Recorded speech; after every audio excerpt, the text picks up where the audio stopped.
welcome and well met. Welcome to the stream.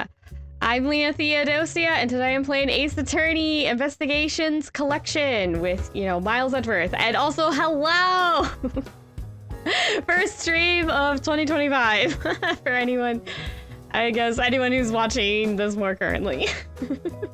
Watch it be like 2026 when somebody's watching this and they're like, what? Is that old? Yeah, first stream of the year. Let's go. Oh, wait. Mises.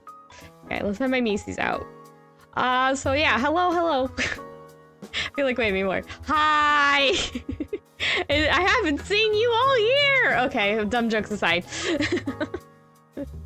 I'm excited. Let's get into the actual game. Ooh. Why are you laggy? Okay, that's mildly concerning, but we'll move it on. Oh. This was fine before. Why is it not fine now? What did you do? Hold on. Let me do this. Oop. That's settings. That is not the button I want. Why are you unhappy now? You were literally fine. I hit live and you decided to be a jerk. Why? The world said, hey, did you forget about Scuff? I'm like, no. Be nice. Are you gonna be okay now? Ooh. Maybe it's worse. Oh, jeez. Hold on. Wait, did it go in sleep? Actually, oh, I think I know. I wonder if my console actually went in sleep mode. Hold on, let me grab it. It's not one thing, it's another. Yeah, the console went into sleep mode. Oh, jeez. Let me wake it up. Okay, there we go. The problems of having a thing plugged in. Wait, are you actually gonna... Oh.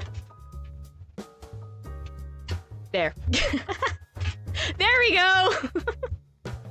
First scuff of the year! Oh gosh. Oh, oop. Oop, oop, oop. Okay, and then I do this. Oh, it's very quiet right now. Okay, BCs. There we go. Alright. First scuff of the year. Alright. I think I want to move a little bit down. Yeah. Okay, that's better. Alright. I feel... Is there actually sound? No. Okay. It is frozen. Again, if it's not one thing, it's another. Okay, let me just try this. Why are you quiet? Oh! I had the console muted, that's why. That might be why.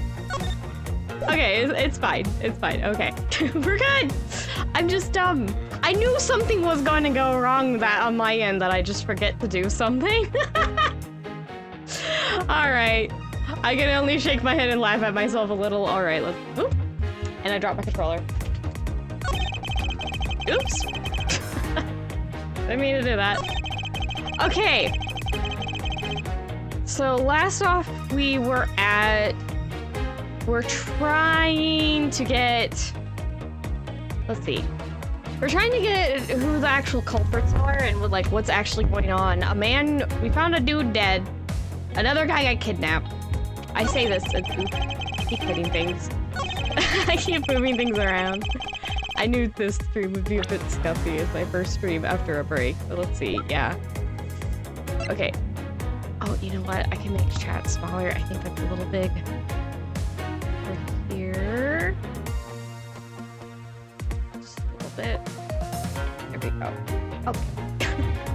Alright, so recap, because it's been a bit. We had Lance Amano get kidnapped. And then while we were trying to find him in this amusement park, that's where the kidnappers hit him. We found this guy dead. And he seems to be... Where is she?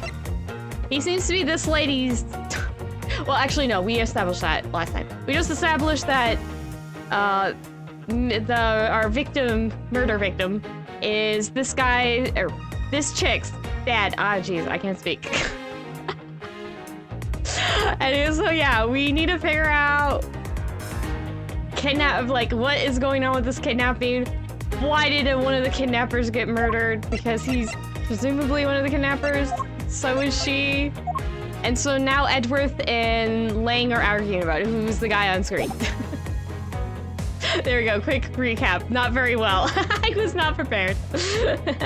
Anyway, I got really stuck on this part because I didn't know how to counter it. It's stupidly simple. I feel kind of dumb not realizing it. I just need to figure out what is it. I think... There are 3 kidnappers, because we got evidence for that.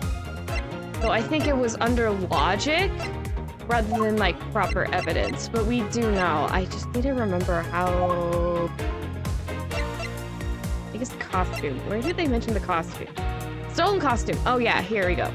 Yeah, the kidnapper stole 3 costumes. Yeah, this is what I need. I need to say there's 3 costumes, so it can't be a father-daughter duo. Because he's arguing there's only 2 kidnappers because it's a father-daughter duo, and then like the daughter turned on her dad, not knowing it was her dad, and like killed him. That's what Lang's arguing right now. Yeah, okay, here. This is 2. We need to, I think, present this here? Hopefully? I know this is what you have to do. My, Saboria, she looked it up for me, my twin sister, because I'm like, I cannot think of what I need to do. I'm not seeing it. And then I'm like, can you look it up for me? And she's like, yes, you need to do this. This is what you're arguing. I'm like, okay. That's so dumb. I completely forgot. I feel like a dingus. I'm like, I should have caught that. But I didn't. This is, I need to pay attention to the numbers. Objection! Yeah, that did work. Okay, good. I got it right. Moving on. This kidnapping wasn't planned by just 2 people alone. What kind of proof do you have of that? Quite simply, there were 3 kidnappers. 3? Their costumes were stolen from the Wild Wild West area's back room. We found one of them in the kidnapper's hideout. But as for the other 3, we can assume that they were being worn by 3 different people. We also found a set of 3 cups and 3 folding chairs that were used in the hideout. It all clearly points to a 3-man group. I believe this 3rd person is the real mastermind behind the kidnapping. Who is this mastermind? He's sweating bullets! Why are you getting all sweaty over this? Okay, Mr. Wolfie. I present to you the brains behind the kidnapping. I think I need to find it. Right here? We'll see how that goes.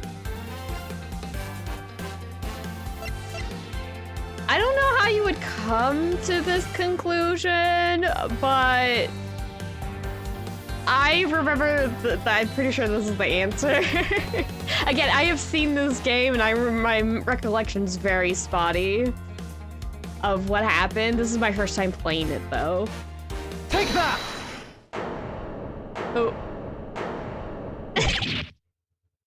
Yeah. I broke it up, so I guess it kind of shows, because he's the only one involved.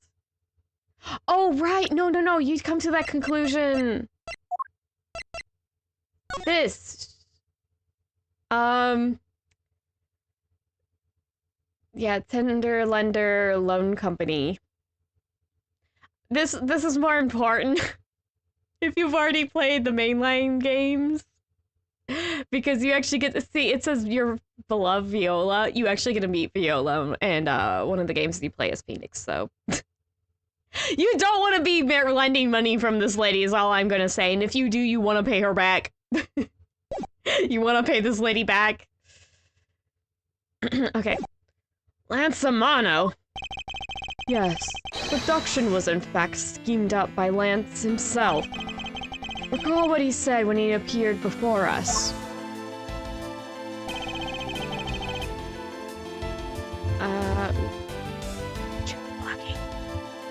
putting the words up high. Sometimes positioning things on screen is very annoying. Okay. Did you see the faces of your kidnappers? No, I didn't see their faces, but two. One was a woman. However, there were 3 kidnappers, which is in direct contradiction to what he said. But I only saw 2 people. This guy was being held hostage. It's possible he couldn't see all 3 of them. Ah, yes. About when you were being held. I have doubts about what happened then. Lance, would you mind telling us what happened when you were being held captive? I really don't remember much anymore, honest. But if I don't tell you at least something, you won't believe me at all, will you? He's so pudgy. His face is very round. I'm sorry, I don't know why I'm I don't know why that's distracting me right now, but it is. Okay,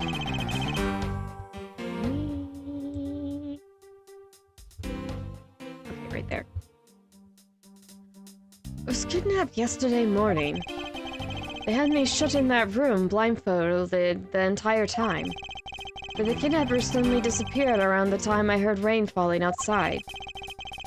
My hands were cuffed, but it was a stroke of luck that they left me alone. I made my escape and ran from that room as fast as I could. Through the underground passageway, I presume. Lance's like, eek. And Lang is just like, what? Wolfie's looking at you, Lance. Yes, I'm calling Lang Wolfie. He's got a wolf motif. I'm going to call him Wolfie, because I can. Are you okay? Sorry, I didn't want to recall that horrible ordeal, but now you believe me, right? Oh, and not quite yet. How can you not? Why do you look at me with icy daggers in your eyes? Because he's a prosecutor, and because they're all like that. Have you not met Cavalier? Or Calavier? I'm not sure how to pronounce his name. But the rock star prosecutor. Wait, would he be around? No, he wouldn't be a prosecutor at this time. Never mind. But no, they're definitely not all like that. I guess Godot isn't, but you can't see his eyes. You can see his face. You just can't see his eyes. His eyes are covered. But yeah, Edgeworth. Let's see, there's Manfred von Karma, Francesca von Karma. There's Black Quill. I'm missing one. Oh, wait, Nayuta. Nayuta's not grumpy. I mean, he's not... Would Nayuta be... If he didn't be a prosecutor right around now. When did Nayuta become a prosecutor? Okay, I'm going off, and there's gonna... If you don't know the mainline Ace Attorney series, a lot of what I just said makes absolutely no sense. I'm realizing that I do not have time to explain all that.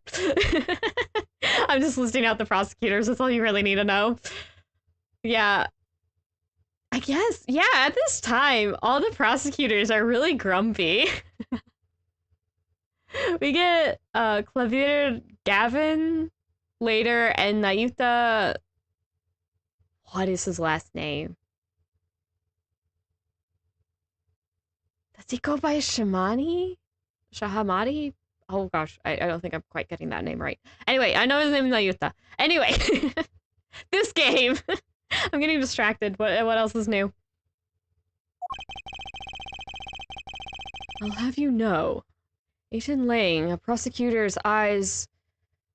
Oop, I'm blocking. I'll have you know, Agent Lang, a prosecutor's eyes are for discerning the truth. And should they be interpreted to be cruel at times, then so be it. Lang is not happy. There's a sticking point in Lance's testimony. Let's see what he offers up when I push a little. Oh, okay. The game's giving more Amy more sensible hits. Press on him. This might be a thing we have to press on all the same. It's gonna be... No, it's fun. Hold it! More info. Can you tell us about when you were abducted in a little more detail? I know I'm not getting Edward's name right, and starting to bug me. Because it was basically a nicer Barack voice from when I did the Great Ace Attorney. How did I do Barack's voice? This is trying to be like, okay, we're a few minutes in. It was some... No, not like that. Something like this. More like... This is what happens when I have a 2-week break. I don't remember how to do the voices anymore. This is why I'm not a voice actress. I don't remember how to do the voices. Alright, well, I'll just go with what I have. If I get back to the voice I had before, then I do. If I don't, I don't. Unfortunately, there was a big gap. Holiday break. Which was nice. It was a nice holiday break. For those of you who are curious. Let's see.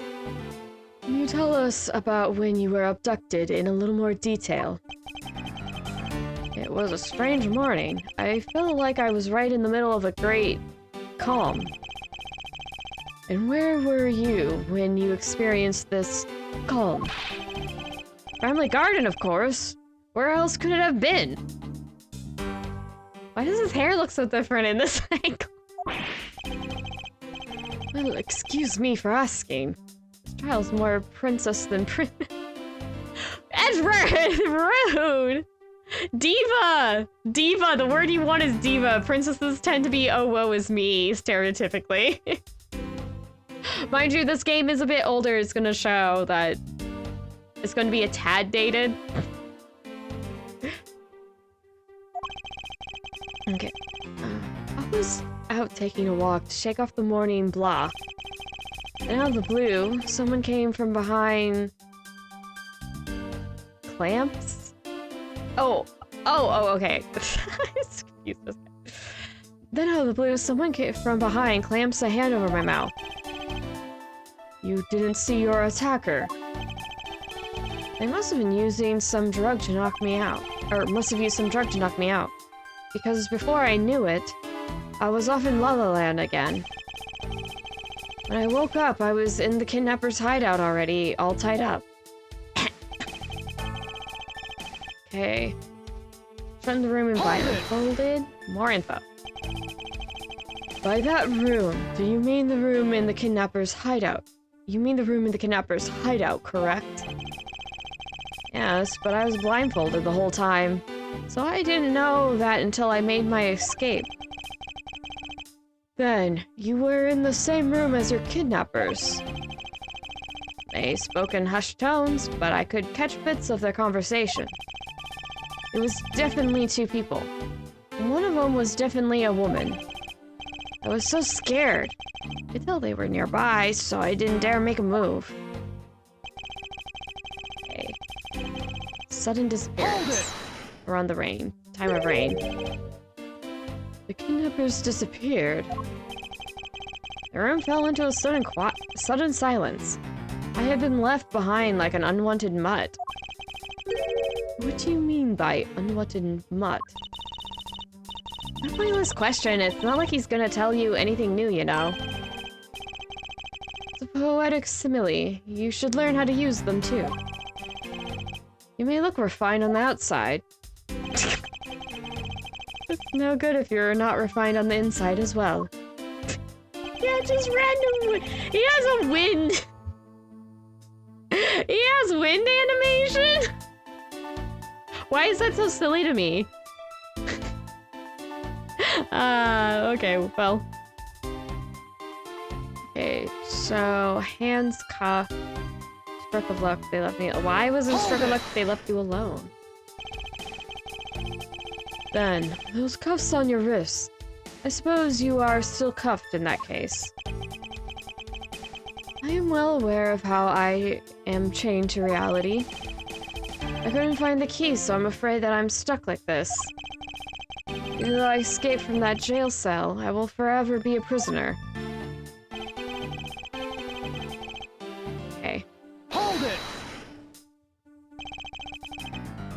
Oh, did you manage to escape? I wanted to just get out of there. The door leading outside was locked, which is why I had to use the underground passageway to make my escape. I remember our escape to be equally as hard. This is an invaluable piece of testimony. I mustn't let it go unexamined. Ooh. The door leading outside was locked tight. The door leading outside was locked tight, so I had to use the underground passage. That's not right.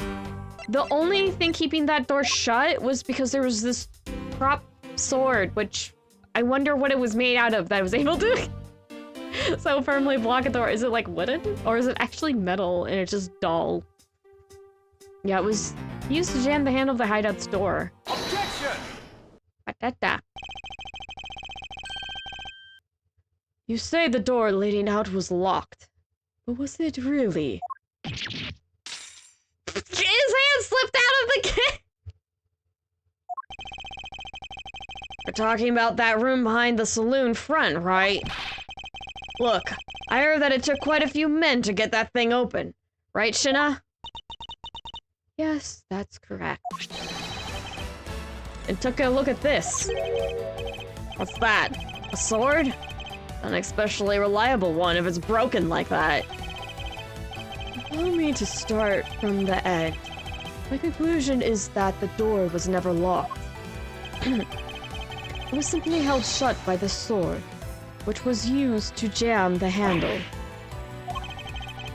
Lance, even though your hands were cuffed together, you could still use them. If that's the case, why did you not just simply remove the sword and escape? Why didn't I? I was disorientated. Yes, that's it. I didn't notice it. As if I should accept such a bold-faced lie. You locked yourself in that room because you had to make yourself look like the victim. But you did not, in fact, possess the key to the door. That is why you used the prop sword to improvise and create a prison of your very own. Not so fast! You've been making this guy out to be one of the kidnappers for some time now. I wonder if you've forgotten something very important along the way. And what would that be? A motive, what else? Do you honestly think that an upright, pure boy like him would hatch up a completely pointless scheme such as kidnapping himself? Objection! I already have an answer. I actually just mentioned it in the beginning of the stream. This proves that Lance did indeed have a motive to commit this crime. Yeah, the money note. Take that! The love letter. Lance's dad called it a love letter, so that's what it's labeled as. It's not correct, though. To put it simply, Lance has a very urgent need for money. This is hardly your typical love letter. It is, in fact, a collections bill. It appears our upstanding boy has accumulated quite a debt. Isn't that right, Lance? Ugh. Looks like it's hard being the son of a rich man, too. Must be rough when you have to resort to stealing from your old man, huh? She's gonna slap this. Kay is like, I am not impressed. I'm gonna slap this boy. She does. She's glaring daggers. I like Kay. Alright, I give up. I abducted myself. Lance! It's over, Lolly. In this life, we really are bound to our fates after all. All I wanted was to go with you to a new town. Somewhere where no one would know us. I wanted us to be well off with that 1 million, but now, that dream is over. Oh, Lance. Then you are giving yourself up. Yes, I plan to run away from this world with my Lolly. Oliver even helped us with the plan, but then he had to go and stab us in the back. He turned on you. Maybe he didn't want to split the ransom money. That's my guess. It happened almost right after you made the drop-off. When we were alone, he attacked me all of a sudden. What is that picture? Oh, he's got- oh, okay. It looked like he had, like, really big, like, front teeth. But no, he's just- okay, I understand what I'm looking at now. After a brief struggle, I was able to contain him and keep him under control. We left him inside that room as Lolly and I made our escape. We wore different costumes and split up. Lolly left first in the Blue Badger costume. Would mean the person Officer Meekun saw was Miss Pops. But right then, the old man just had to wake up. I was careless, and he tackled me pretty hard from behind. And Oliver put on a Bad Badger costume and took the suitcase with $1 million and ran. I contacted Lolly right away and warned her that he had a gun. They had no idea that they were related, so I thought that if it could only... They had no idea that they were related, so I thought that it could only end badly. I still don't believe it. That person was not my father.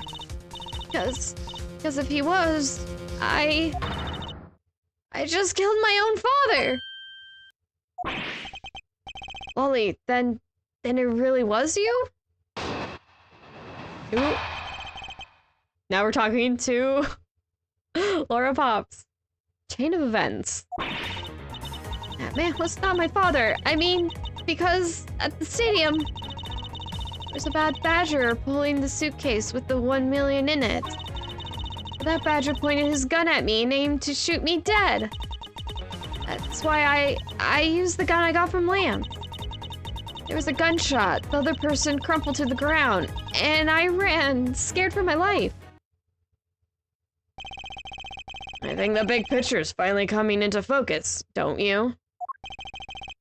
Ollie, forgive me. I didn't think it would turn into something so frightening. If only I could have protected you. So, Miss Pops, she shot her own dad without even knowing who he really was? If what she says is true... Are you saying she's lying? But why would she lie about something like that? What purpose would it serve? You would be surprised how often people lie without even realizing it themselves, Kay. Huh? What's that supposed to mean? What I mean is, listen very carefully to her confession once more, and you'll see.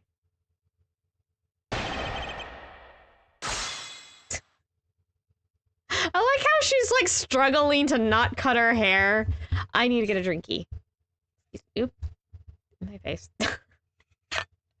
Need to get a drink. Oh, I didn't think about it. Oh, it's really quiet. If I click past this, will there be music? Okay, yeah, there will be. Okay. I still need to get some more. I need to drink a little more. Bear with me. At least there's music now. Ah. Okay. That should be enough for now. My throat is not used to me talking this much. Yeah. I really don't talk very much when I'm not streaming. Okay, I need to put the teacup away. Let's see. She doesn't want that to be her dad.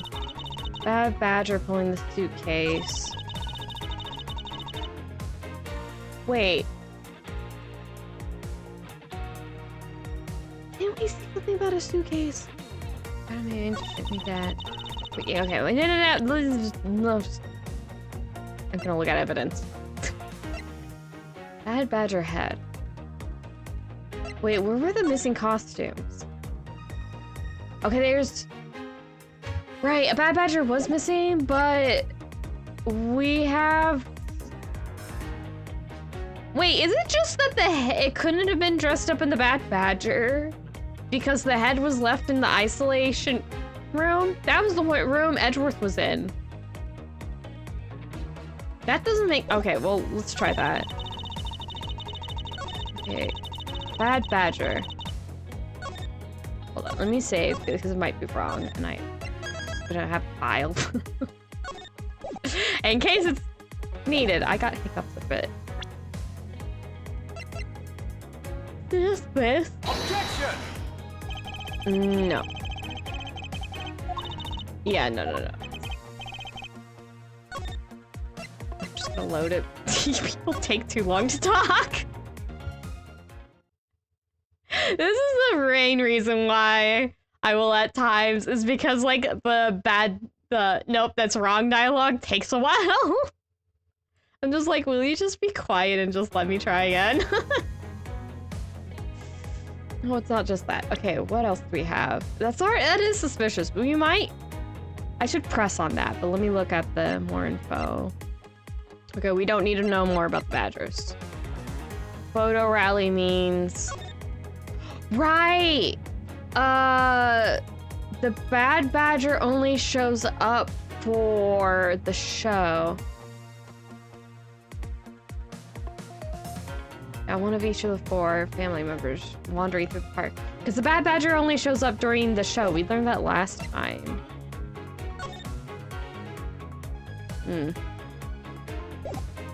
That's why all the boxes except for that one. Yeah, because there's 3 missing. Yeah, there's definitely not... Because 4 of these are used elsewhere, which... But it's the bottom 3. Like, the top 4 are being used by park staff. So those are accounted for. But it's the bottom 3 that are involved in this kidnapping case. / murder case. Now it's just brought into the murder side of things. So... The pink badger wasn't used.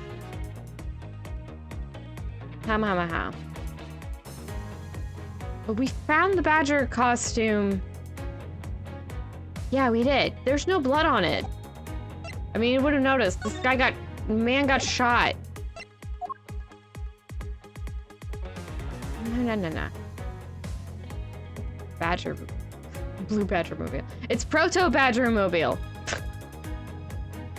Probably like, why is that important? I'm like, I don't know, but I know it's proto. If you look, it has the silver little baubles on top of the little crown thing. And if you look at the badgers, the only one with silver little doodle boppers on the little points is the proto badger. I don't know why that's important, but it's important. Because it might, probably because it's like, oh no, this car wasn't used. It was a different car or something. I'm like, it's gonna be important. What is this? Colin Devare Dossier. Dossier? Is it just Dossier? Oh yeah. What is this? Whereabouts unknown after his escape from Penn E. Dent prison. Stole a gun from a guard during his escape. We thought he might head for where his wife and sole daughter are, but despite our surveillance, he has yet to show up. Oh, he's right-handed. Right, we got his dominant hand. That's... From the bad badger costumes, capable of firing blanks. Wait... Some of the badgers... Oh, yeah. Bad badger. Yeah, the bad badger has a gun affixed to its right hand. That might be important. I just realized the pink badger has... Why does she have handcuffs? Okay, whatever. Weird little mascot people. Okay, I think we are gonna have to start pressing. I don't think there's anything to learn there. It might be here. Yeah, this was about the bad badger pulling with the $1 million. Well, the suitcase with the $1 million in it. There we go. It was the ransom money, wasn't it? Yes, that's how I was able to identify Mr. Deacon almost immediately. It was all thanks to what Lance told me. And what did he tell you? Well, he called me on my cell phone and told me that Mr. Deacon had betrayed us and had run off with the ransom money. And about how he had a gun. Okay. Hold it! Then this is when she got threatened, so let's see if we can get more details. Were you able to clearly see the gun? Yes, I got a very good look at it while it was pointed at me. Oh, Father, why would you try to shoot me? Do you really think a father would shoot his own daughter, Mr. Edgeworth? I don't know. I don't want to believe it myself. Edgeworth's like, I don't have a dad. My dad died when I was a kid, and I have trauma over it still. I don't know how parents be parenting. I only had Manfred von Karma, and that man was a horrible parent. Okay. Ooh. There we go. Creaky chair. But it's true, my father's left arm was raised with a gun in it. Oh, she said left! Pointed straight at me. I'm about to die, I thought. Miss Pulps. Please calm down and take a deep breath. And then, would you allow me to please hear that last statement one more time? Yes, of course. She's flushing at him.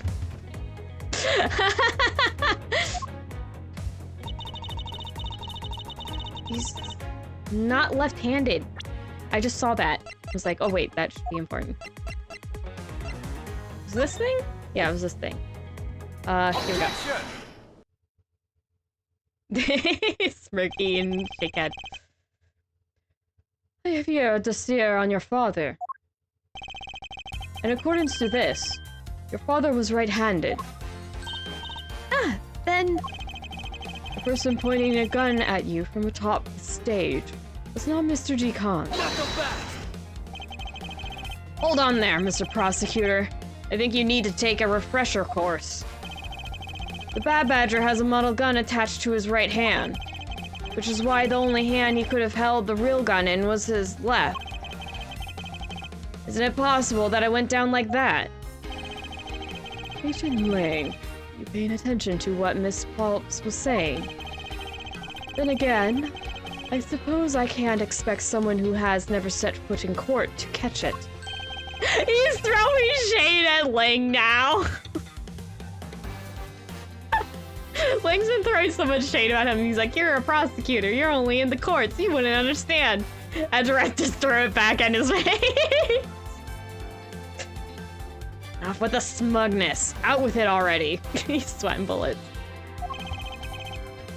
Miss Pops told us earlier. There's a Bad Badger pulling the suitcase with 1 million in it. According to you, the Bad Badger had the gun in his left hand, which would mean that he was pulling the suitcase with his right. Is that correct, Miss Pulps? Yes, exactly. And I'm sure it was the Bad Badger. It had those huge sunglasses on its face. And if that's the case, even I can see there's a huge contradiction. Yes, Miss Pulps claims to have seen the Bad Badger. And yet, the Bad Badger had both of his hands full. These two pieces of information contradict each other, so one must be wrong. It wasn't the Bad Badger, both hands were not occupied. Both are correct. Seen the Bad Badger. Both hands. There was a rip in the Bad Badger's costume and it wasn't holding the gun. So, it was probably the Bad Badger. And... yeah. Because I remember the hand being damaged. I can see the image in my head. We don't have it, though, in the evidence. But I'm pretty sure it's both are correct. They are both correct. Impossible. That just leaves us with an irresolvable? Okay, impossible. It leaves us with an irresolvable contradiction. Miss Pulp's entire statement rests on the fact that she saw his sunglasses and beard. But what if that bad badger wasn't wearing pants on his lower half? This proves that there was a way for the bad badger to freely use both his hands. Costumes separate into the head and body.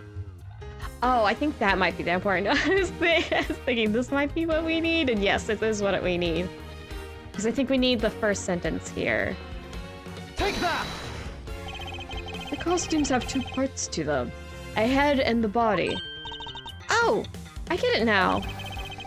The head Miss Pulp saw was probably really the head of the bad badger. However, is it not possible that the body was that of an entirely different badger? A different badger? Yes. Or to put it more bluntly, I believe it was the lower half of this badger. The body... Yeah, the body you really saw... Yeah... Pops was wearing the blue badger costume, so I think his Lance was in the proto badger costume. Take that! So I think we want to say proto badger. What? The heck is it? It's the proto badger. Yes, and it's a simple. Yeah. Yes, and it's. I'm having trouble saying that. Yes, and it's a simple matter of process of elimination. Miss Pops was wearing the blue badger's costume, so we can eliminate that one. And the pink badger is of the wrong color, which would have been incredibly obvious. All that is left is the proto-badger costume. Miss Pops, who was the one who wore the proto-badger costume? They're both! That would be Lance. Knock him back! Are you saying what I think you are? That Lance Amano donned the bad badger's head and pretended to be Mr. Deacon. On top of which, he plotted to shoot Miss Pulps while wearing that hideous thing. The stage that was set up in the stadium was nothing more than that, a setup. And its purpose was to lead Miss Pulps into believing she had committed murder. Standing there in front of Miss Pulps and pretending to be the victim. It was all done so that she would pull the trigger. I have no idea what you're talking about.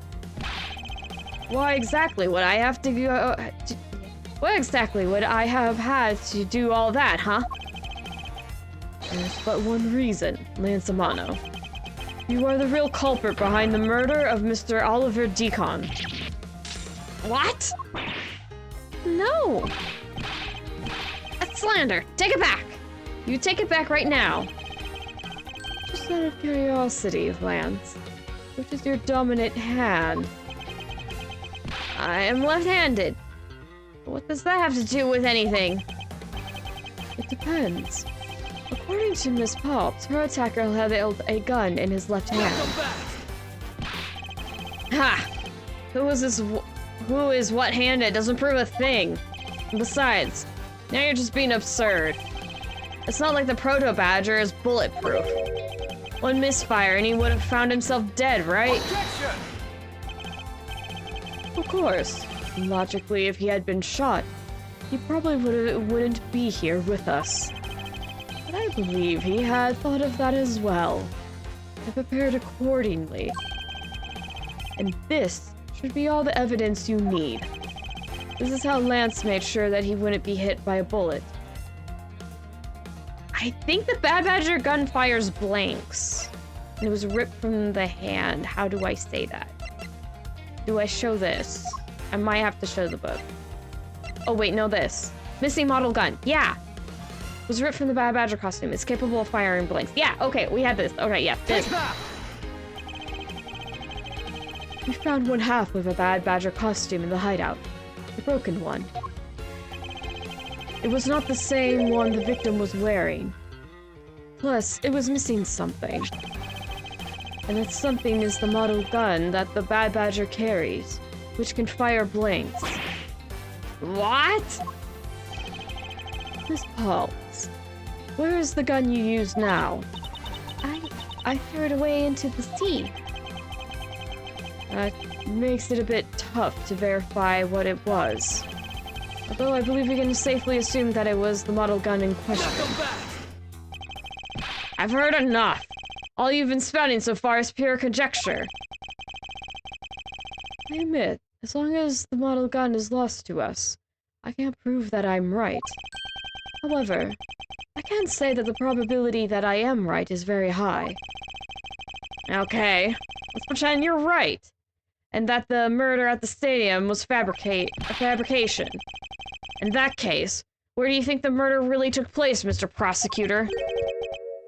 I don't know yet. Ha! I knew you were full of it. However, I do believe the murder took place during an earlier time frame. Please wait a second. It's simply not possible. Because I saw Mr. Deacon after he was restrained by Lance. She saw the victim in the state of being restrained. What Miss Pulp saw. I came back to the hideout long after the other two. By that time, Lance had already subdued and restrained Mr. Deacon. Yeah, okay. He had tied Mr. Deacon securely to the beam in the room next door. After that, the two of us put on our costumes and made our escape. So Mr. Deacon must have escaped after the two of you left, right? We thought that it'd attract too much attention if we left together, so I left first. We planned to meet up again at the stage in the stadium. But then, as I was walking through the park, I got a call from Lance on my cell phone. Oliver managed to escape. It looked like he was waiting until I was alone. He also stole the gun from me at that time. And then the murder happened. Mr. Deacon must have overheard their plan to meet up at the stage. Well, Mr. Prosecutor, Miss Pulp saw the victim with her own eyes. I already can tell that's wrong because that was Edgeworth. She saw Edgeworth in a costume. I'm betting. Which, at least that's what my brain is going to. Which means that the victim was still alive at the time. Wouldn't you agree? What is... Yeah, I think... Do we still have her dialogue? Let's see. He had Mr. Deacon's security beam in the next... It's the tied securely to the beam in the next room. Because the next room over from their hideout room was the isolation room Edgeworth was in, tied to a beam. So I'm like, that was Edgeworth. Also, if she was focused on the Bad Badger costume, we did find the Bad Badger head in the in there. So maybe it was just like over his head. And she just thought it was the same guy just because it was a dude in the costume or whatever. I don't know. We'll find out. It just sounds like it's Edgeworth. That's what it sounds like to me. Why does that sound wrong to me? There must be something amiss about this account. Let's see what happens when I examine it in more detail. I know it sounds wrong to me. Okay. I don't want that. I want this one. I want to know more about this. About what she actually saw. Are you sure that it was Mr. Deacon that you saw? Yes, I'm certain of what I saw. Did you go into the other room to check? Lance said that it was best if I didn't get too close to him. Lance, he's such a kind soul. Are you telling me that you did not in fact... Then are you telling me that you did not confirm that it was Mr. Deacon for yourself? I checked through the slit in the door that separates the two rooms. He had a Bad Badger's head on, so I am absolutely sure. That just had to be Mr. Deacon. Yeah, no, it was Edgeworth with a badger head, like I just said! She saw a Bad Badger head.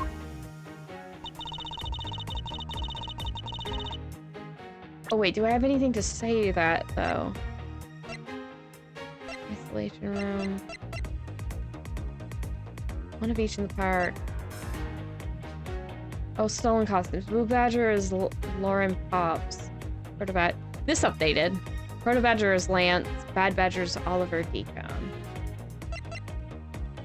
Head was left in the isolation. Do I show this again? Maybe? I'll just show... Objection! Oh, I do. The music cut out, I'm right. He's so smug. Miss Pulps, the person you saw was not Mr. Deacon at all. Huh? The person you actually saw was this person. It's him! Miles! It was me. Huh?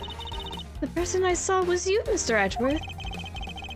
I always thought it was a bit odd. Why would the kidnappers abduct me, even after I had handed over the ransom?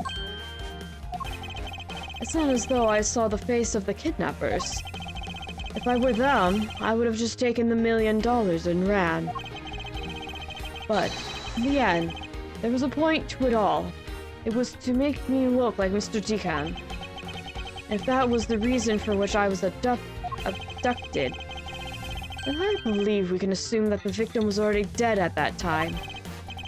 Well, Lance, am I right? That... You showed Miss Pops a person, namely me, with a Bad Badger's head on. And then, you made your costume escape together. So you pretended.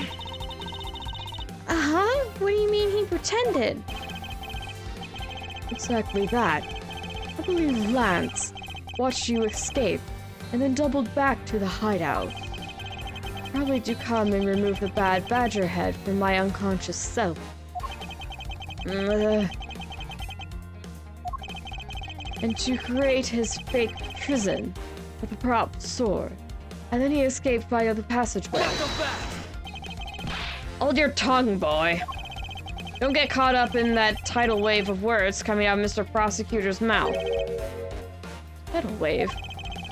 We've heard a lot come out of you, but I've yet to see a shred of evidence. The victim's betrayal and his subsequent detainment. All of that could have happened while you were out cold. That's right. You were out for quite a while, Mr. Prosecutor. Even if that were the case, Miss Bobs would still have seen me tied to that beam. I was scared of Mr. Deacon, so I didn't go into the next room. So I really have no idea if you were in there or not, Mr. Edgeworth. You see, it would seem that you can't prove a thing. Ooh. Who said that? Is it Gumshoe? Oh no, it's Ernest. Please wait. Mr. Amano. Oh, Miles, my boy. It looks like you're really giving it your all. And Lance, it's not good to cause trouble for others. Dad? Let's see. You're the one in charge of the investigation, correct? Yeah, that's right. I'm sorry that my son has been nothing but trouble. Probably won't make up for anything, but I have some evidence for you. Oh, do you now?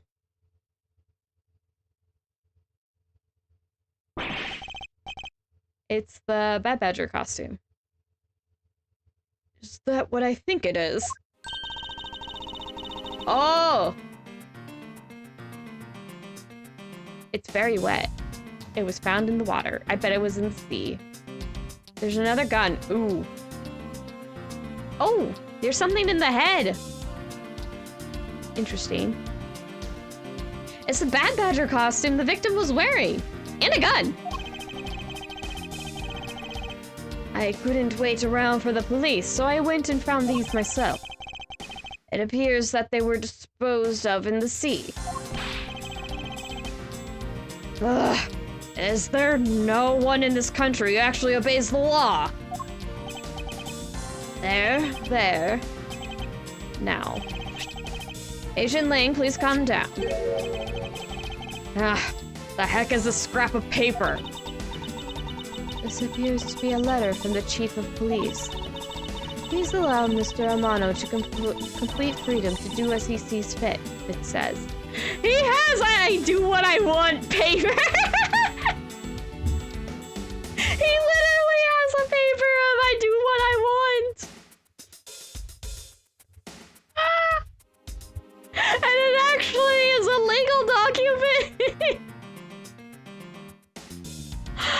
Oh, that's delightful. What? Chief of police? Just who does he think he is? The person who wields the highest authority in this area. Oh, there. Now, there is no need to be so upset. I have no idea what voice I gave him on it before. I'm not a cop from this land, so I'm not bound by the laws of your country. Now. This wasn't meant to strong-arm you into anything, it's just a request. I'm only asking that you please respect the laws of the land. Can't really say no to that. However, returning to the topic at hand, it doesn't matter who found the evidence. Its value remains unchanged. Alright now, let's take a look at this new evidence. I've already got the results back. I had a special forensics research lab that I'm on good terms with conduct the test. They verified the blood on this costume belongs to Oliver. As for the gun, the only fingerprints they could find were yours, Lauren. What?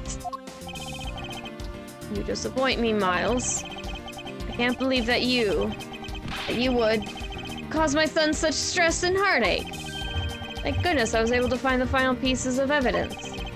With this, you'll have no reason left to push my poor boy around. That's it. These are the case-making pieces of evidence. Ha! I'll be the judge of that. I won't rest until I've inspected every suspicious-looking nook and cranny. Let's check this. Could this gun be the actual murder weapon? Revolver, used to kill Deacon. It was originally stolen from the guard by victim during escape. This bullet hole. It looks kind of burnt around the edges.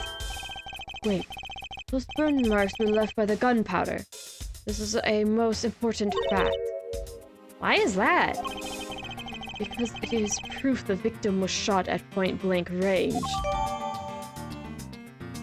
Victim's costume. One at the time of the shooting. Gunpowder burn is proof he was shot from point-blank. I'm still sitting here kind of thinking this is not... We have two costume murders. And the Ace Attorney Ace Attorney series as a whole. Because, which one was it? Yeah, in the Phoenix Wright manga, there is also a case that actually it was also Bad Badgers. Was it? No, it wasn't Bad Badgers. It was another series. But they also have a mascot costume murder mystery. That was actually kind of depressing, to be honest. That one made me about as sad as doing the Dual Destinies thing with Clay Turan. Because honestly, Dual Destinies was really depressing to me because I was like, oh no. You keep hearing more about Clay and it's just like, he's a really awesome character. He sounds really awesome. I wish we actually got to have him as a character. No, he's dead.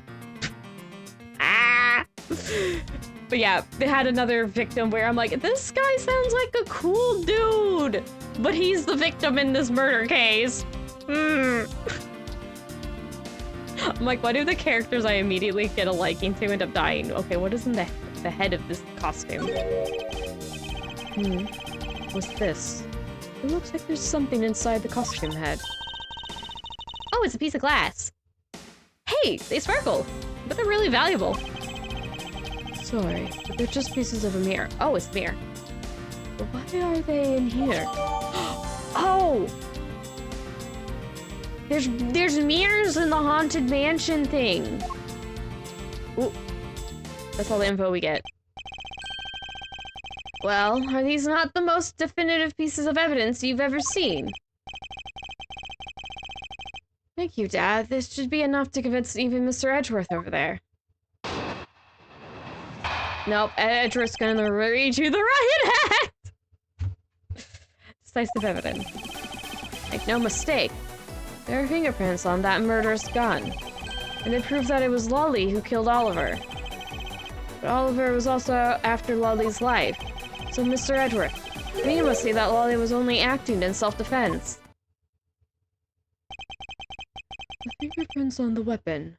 Huh. Oh no! This isn't helpful at all! Look, Mr. Edgeworth, all I want to do is save Lolly. But in the end, all I can do is watch on as she takes the punishment for her crimes.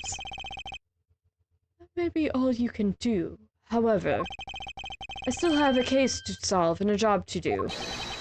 A job of unraveling your insidious lie. You wound me.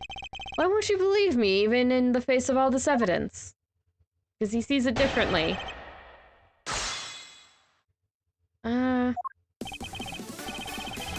Fingerprints on the murder's gun. Lolly. Okay, I think we might just need to press on this. Like, nothing's really super standing out to me, so that probably means we need to get more info. Those fingerprints.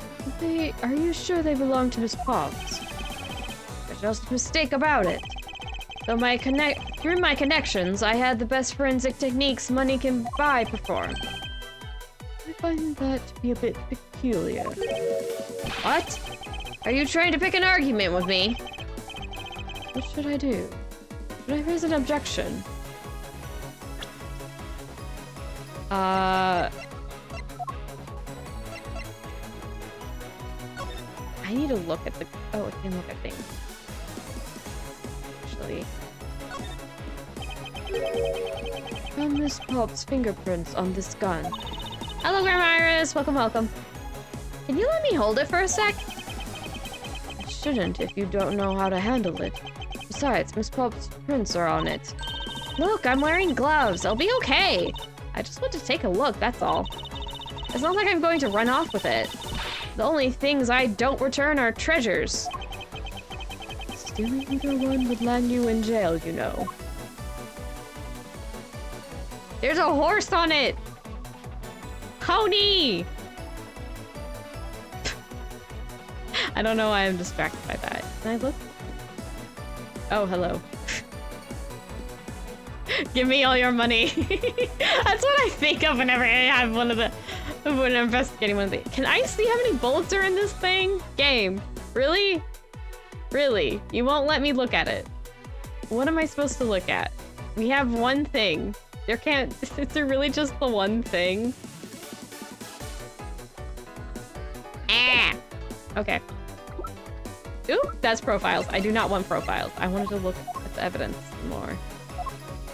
Okay, so we just have the gun. Wait, do we have the costume? Wait, where's the costume? We don't have the costume as evidence? Where does it say that it has burns? We're gonna need that, aren't we? They were found inside the victim's costume in the first place. Where does it say... Oh, okay, this updated. Victims. One of the time shooting gunpowder's burn is perfect shot from point blank. Okay, that's where it is. Like, wait, where's my evidence? Okay, I found it. It's that one. I don't know. You know what? Let's see if it actually is. I'll raise an objection, but I'm gonna do a save file in case this is like a dead end and people won't be quiet. For load. So this one takes bits for load. Frankly, I don't believe that Miss Potts' prints should be on that gun to begin with. The reason why Miss Potts' prints should not be on the gun is... Well...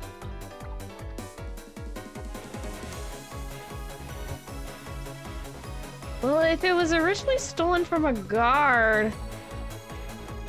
Wouldn't the guard's prints be on it too? Why is it only Miss Potts' prints?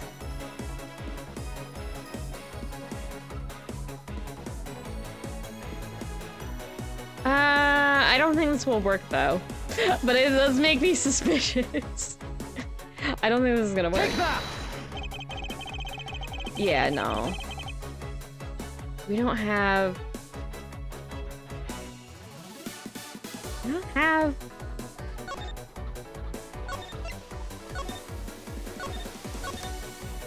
I'm trying to think.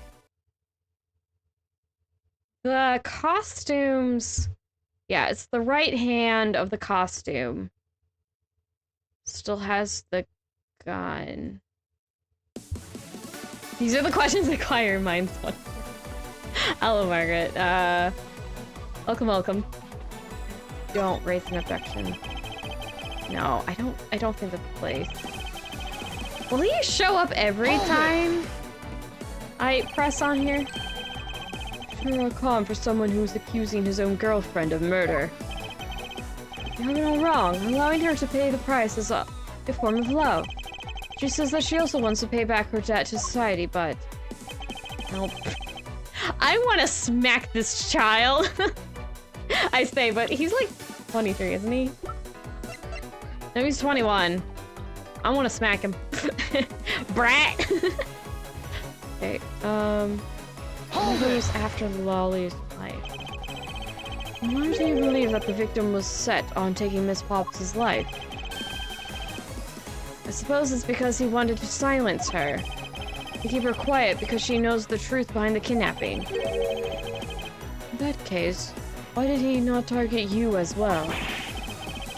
That's because he knew that if he killed me, he wouldn't be able to control my father.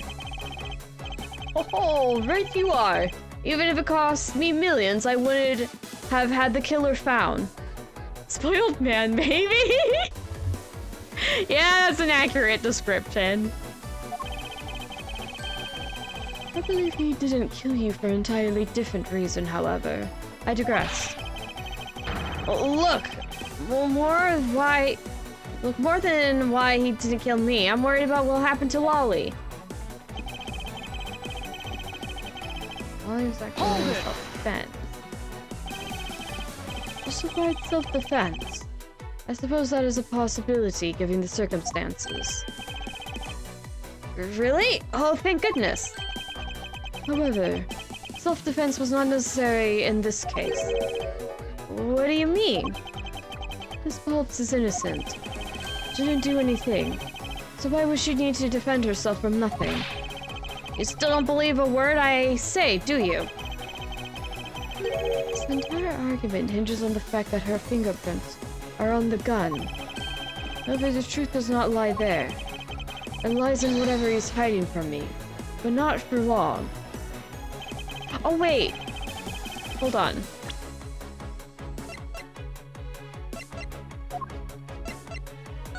The victim's costume. Maybe I use this, because the fingerprints... It was submerged in water. It might mean that the finger... It shouldn't have fingerprints on it. Maybe? I can go from that angle? It's we have to... Yeah, it's clear it's this. What is on Lance's head? His hair. His very bad hairstyle. He looks like he's trying to be like... Oh gosh, how old is his hairstyle?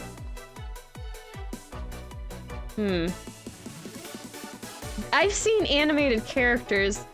I've definitely seen characters with this hairstyle from like the 1960s. But I also know of characters drawn by like Osamu Tezuka. Tezuka? Yeah, Tezuka. That have that. It's not a hat. No. Yeah, there's a mono. I don't... Wait, is Officer Vegan's the only character with a hat? I like... Am I the only one who laughs at Lance's freaking profile pic? Because he looks like he's like, I don't want to be here. He just radiates, I don't want to be here. Like everyone, just like Gumshoes is kind of just a little bit of this. Like there's not too strong of an expression for a lot of people. And then they're just Lance here, just like, take the dang picture so I can leave. Makes me laugh every time. Like, Gumshoe's a bit confused. Meekins just kind of always looks like that. He's the only one with the hat, I think. Ooh. No, we have Emma. Emma has hair. Lauren has headwear, but it's not a hat. They don't. They just call her. She's officially called Security Lady, and you have to have in the description that her name is Wendy Oldbag. Poor Miss Oldbag. She's getting shafted. Okay, where were we? I'm getting distracted. Lang looks like he punched the photographer when the picture was done. Yeah, exactly. That's exactly. Okay. Okay, great. Objection. I think I know what I have to do now. For this. This is the only place you can do, but while I was poking around at other things, I think I want to show this because it's the picture. Take that! Yes! It's simply not possible for Miss Pops to have left any prints on the murder weapon. Because while she was at the stadium, Miss Pops was wearing a costume. Huh? Okay, that's not what I was getting at, but I was right. She shouldn't have had prints on it. Oops. Mission failed successfully. Let's go. Right answer, wrong logic. Oh well. There's been no mistake. We found fingerprints. Well, Miss Pops, do you remember touching the gun at all at any time? Yes, as a matter of fact, I did hold it for a bit back in the hideout. I handed it off to Mr. Deacon when he and Lance left for the haunted house. You retrieved the ransom money, I suppose. And there you have it. That is when Miss Pops' prints found their way onto the gun. You understand now, Mr. Amano? The fingerprints do nothing to prove that Miss Pops is the murderer. You still don't have anything to prove that she isn't the killer, right? You seem very adamant about insisting that your girlfriend is a cold-blooded killer. Oh, man. What? No way! I'm incredibly worried about her. Do a better job, Mr. Toupee. It doesn't change the fact that you don't have any evidence, right? That's where you're wrong. I have the evidence. What? How?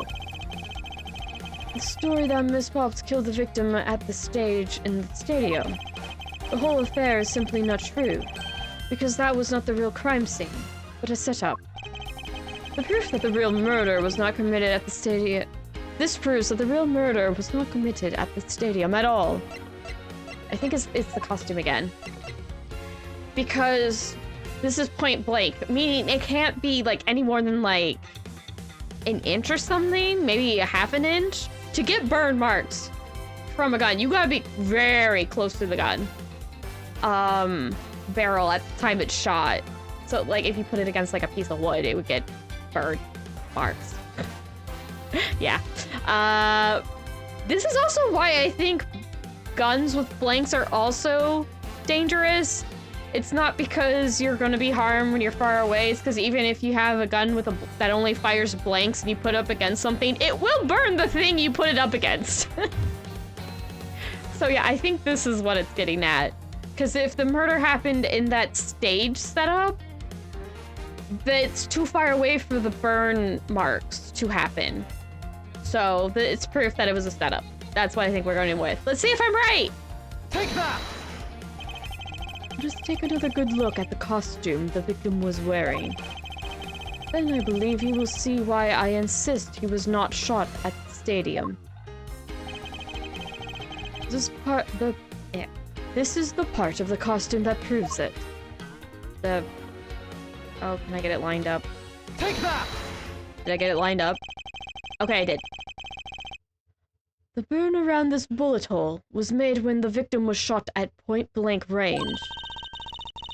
Ah, so then you mean the murderer Miss Oldbag saw at the stadium really was... Yes, she saw two people, but they were separated by a distance. If the victim was indeed shot from below the stage, there shouldn't be a gunpowder burn. Ah! Look at you, Mr. Smarty Pants Prosecutor. Since you seem to know all the answers, why not tell us where the real crime scene is, then? That set me up to look like Mr. Deacon back at the hideout. If that's the case, the murder must have happened prior to that. The location where Lance and the victim were at just before I was in prison was... Wait, was that a Galavin concert? It was Pretty Boy Rockstar at the... Hold on, I'm gonna have to look back at that. Got it. No, the real scene of the murder. The real location at which Mr. Deacon was killed is here. Haunted house. I just hope I'm on the right pixel. Take that! I think it's not unreasonable to assume the murder took place in the haunted house. A haunted house? Yes. I have proof that it is highly likely that the victim was killed there. That proves the real scene of the crime was at the haunted house. The glass! Mirror fragments. Take that! These were inside the costume the victim was wearing. The fragments of a mirror. A mirror? What does that have to do with anything? Indeed. You don't exactly expect to find pieces of a mirror inside a costume. Yeah, that's actually pretty dangerous. However, there is one place I can think of where there is a plethora of mirror fragments. And that is the haunted house. Lansamano, I propose that you killed Mr. Deacon with a revolver in the haunted... What is this, clue?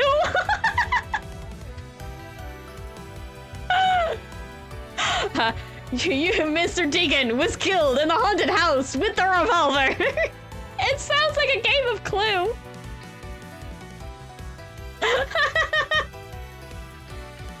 I've actually played Clue a bit. I should play that again. Clue was one of the few board games I actually like playing. I'm pretty good at it. Clue reference in my video game. It's more likely than you think. Okay. Alright, let me see if I can read this bit of dialogue without laughing. Alright. Lansamano. What was that? Lansamano. I'm too growly. Lansamano, I propose that you killed Mr. Deacon with a revolver in the haunted house. Okay, I read it without laughing. After that, you stole the Blue Badger mobile to move his body to the Wild Wild West area. The timing of when the Blue Badger mobile was stolen confirms this fact. Confirms this as fact, yeah. Miles, my boy, say no more. I'm sorry, Mr. Romano, but I cannot do that. Be quiet. Yes, please do something. Stop that boy from speaking any more nonsense. Ernest Romano, correct? I meant you. Now be quiet, Gramps. How dare you? I don't need words. The only thing I require is evidence. Decisive evidence. To call these mere bits decisive is a bit too presumptuous, Mr. Prosecutor. What? Shuna, wasn't there a mirror in the kidnapper's hideout? Yes, there was a mirror there. A mirror that's for the haunted house. You see? Isn't it possible the fragments got into the costume there? But in Lane, there were no fragments on the floor, so the probability is very low. Probability? Langshi says, on Truth's path, the word probability does not exist. The only thing that does exist is definitive proof. The question, Mr. Prosecutor, is, Do you have the definitive proof you need? Well, Mr. Edgeworth, do you? Do I have solid evidence that proves the murder took place at the haunted house? The answer is no. See? Since you don't have any, shut up! I don't have the evidence yet, but I'm certain the murder occurred around the time I turned the ransom over. At that time, the only people at the haunted house besides myself were Lance and Mr. Deacon. If I can prove that the murder took place at the haunted house, then I can prove Lance's guilt in connection to the murder. What now, Mr. Edgeworth? Agent Lang, I have a special request. Yeah? He's literally getting hell huffy. He's huffing and puffing. This is why I call him Wolfie. He's the big bad wolf. I think he's just a cute little puppy. It's a puppy. So I call him Wolfie. I'd like to prove to you that the scene of the crime was indeed the haunted house. Why in the world are you asking the werewolf for Why in the world are you asking the werewolf for permission? I don't really have a choice, but I want to find the truth. Alright, permission granted. We are not to touch a single thing, got it? That won't be a problem. All that's important to me is the truth be brought to light. It doesn't matter by who or how it's done, as long as it is.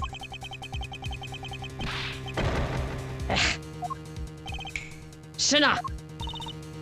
I'm here. Put in the paperwork for authorization immediately. Understood. I'll get the Gatewater Group's approval. Who was that? Now. Are you gonna finish? Let's hold on for a second.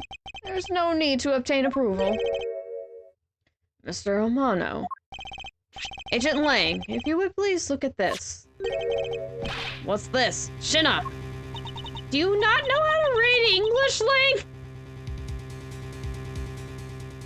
Clearly, he's from a different country. That sounds like they have a different language. Every time he needs something read, he always asks Shina. Does he not? At least I can remember. Does he actually read anything? Or does he need it read for him? Can he not read it? That's not too surprising. There's plenty of people who learn how to speak a language before they can read it. It's the deed to the haunted house. The deed? Read it out loud. Gatewater Inc. hereby bequeaths the property known as the haunted house to Mr. Romano for the lump sum of 1 million, paid full in cash. Only $1 million? I feel like a haunted house would be worth a lot more than a piddling million. What? Oh, as you can see, I am now the legal owner of the haunted house. Are you kidding? When did you... I ran into the owner of the park earlier and we made a deal almost immediately. How quickly things move when you can prepare $1 million in the blink of an eye. That 1 million you paid. Don't tell me it was... Oh, that's right. This disgusting suitcase belongs to you, doesn't it? I don't have any more use for it, so you may have it back now. You used the ransom money. My Lang is a good boy. My Lance is a good... Okay. My Lance is a good boy. He even apologized for the kidnapping a bit earlier. So I do believe that I will forgive him, after all. He did return the ransom money. That's the way things are, so if you would please discuss things with me from now on. Discuss? What is there to discuss? Why, permission to enter the haunted house, of course. While we were busy listening to Lance's story, Mr. Romano was out there preempting us.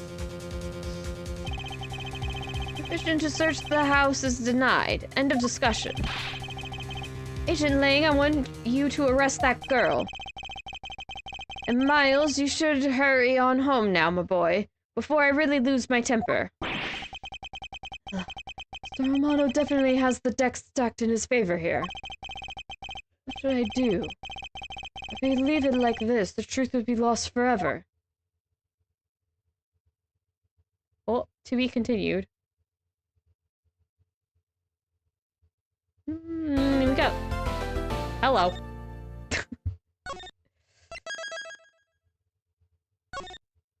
Final confrontation. Latter? Like, latter half. 4:27 p.m. Gatewaterland, main gate. If I can't get permission to investigate the crime scene, then truth will be lost forever. Or will be lost. Actually, we don't have to go to the mansion. Kay! Let me use your doodad! Hold it! Hold it! Hold it! Okay. Mr. Edgeworth! What are you doing spacing out? Have you forgotten? There's only one thing you should do at a time like this. And what is that? When the people are in a bind, the hero of justice appears to save the day. Look, you just leave it to me. We're on K. Faraday, the second of the great Yatagarasu. I thought you were a thief, not a hero. The Yatagarasu is noble and is always a thief of justice. That's... of course. If we have enough information, I can recreate the inside of the haunted house with this. Plus, if we then factor in everyone's testimony, you can recreate exactly what happened when I dropped off the ransom money. We may be able to figure out some new information through this. It's worth a try. Agent Lang. Ah, so you want to use your little toy? Be my guest. Okay, hang on. You're all about to witness the true power of a real modern-day Robin Hood. She's so happy. Let's go! Detective Gumshoe.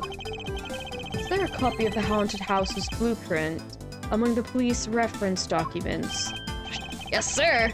We got it just in case we needed it for the kidnapping case. Alright, then I'll input the haunted house data then.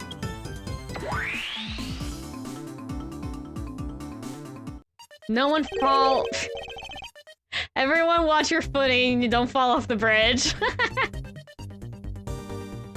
What is this? Where are we? It's like we're inside the haunted house. Even if we can't inspect the real location itself, the path to the truth slumbers here. If I can successfully navigate my way using logic, I'll ultimately arrive at the truth. Now then, I believe I'm ready to investigate the crime scene. Yay! Also, never mind. Sorry, I'm thinking about the Great Ace Attorney. I'm like, I wonder if the Faradays are somehow related to, like, Iris. From the Great Ace Attorney. Iris... Wilson or Winston? Wilson? Yeah. Anyway. Okay, what should I recreate first? You haven't figured it out yet. Maybe I have, and maybe I haven't. But I'm going to make you do all the hard work. Very well. I like to inspect the moment in which I was ambushed by my abductor. The two of them were definitely in this place at that time. If I can verify that, it may prove me with a new lead. I just come out into the hallway after leaving the money inside the dining room. At that time, I saw a badger slumped over on the floor at the end of the hall. Eh? What was a badger doing all the way down there? If only tech could really work this way! I know, right? That would be interesting. Ah. Why are my shoulders so stiff all of a sudden? Ow. Sorry, I need stretchies. Stretch. Ah.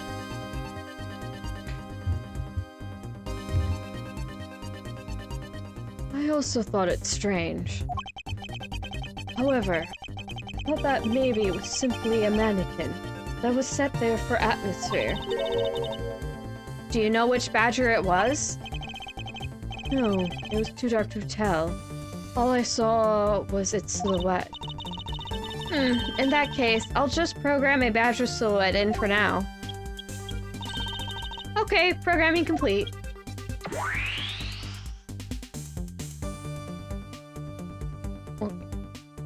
Badger.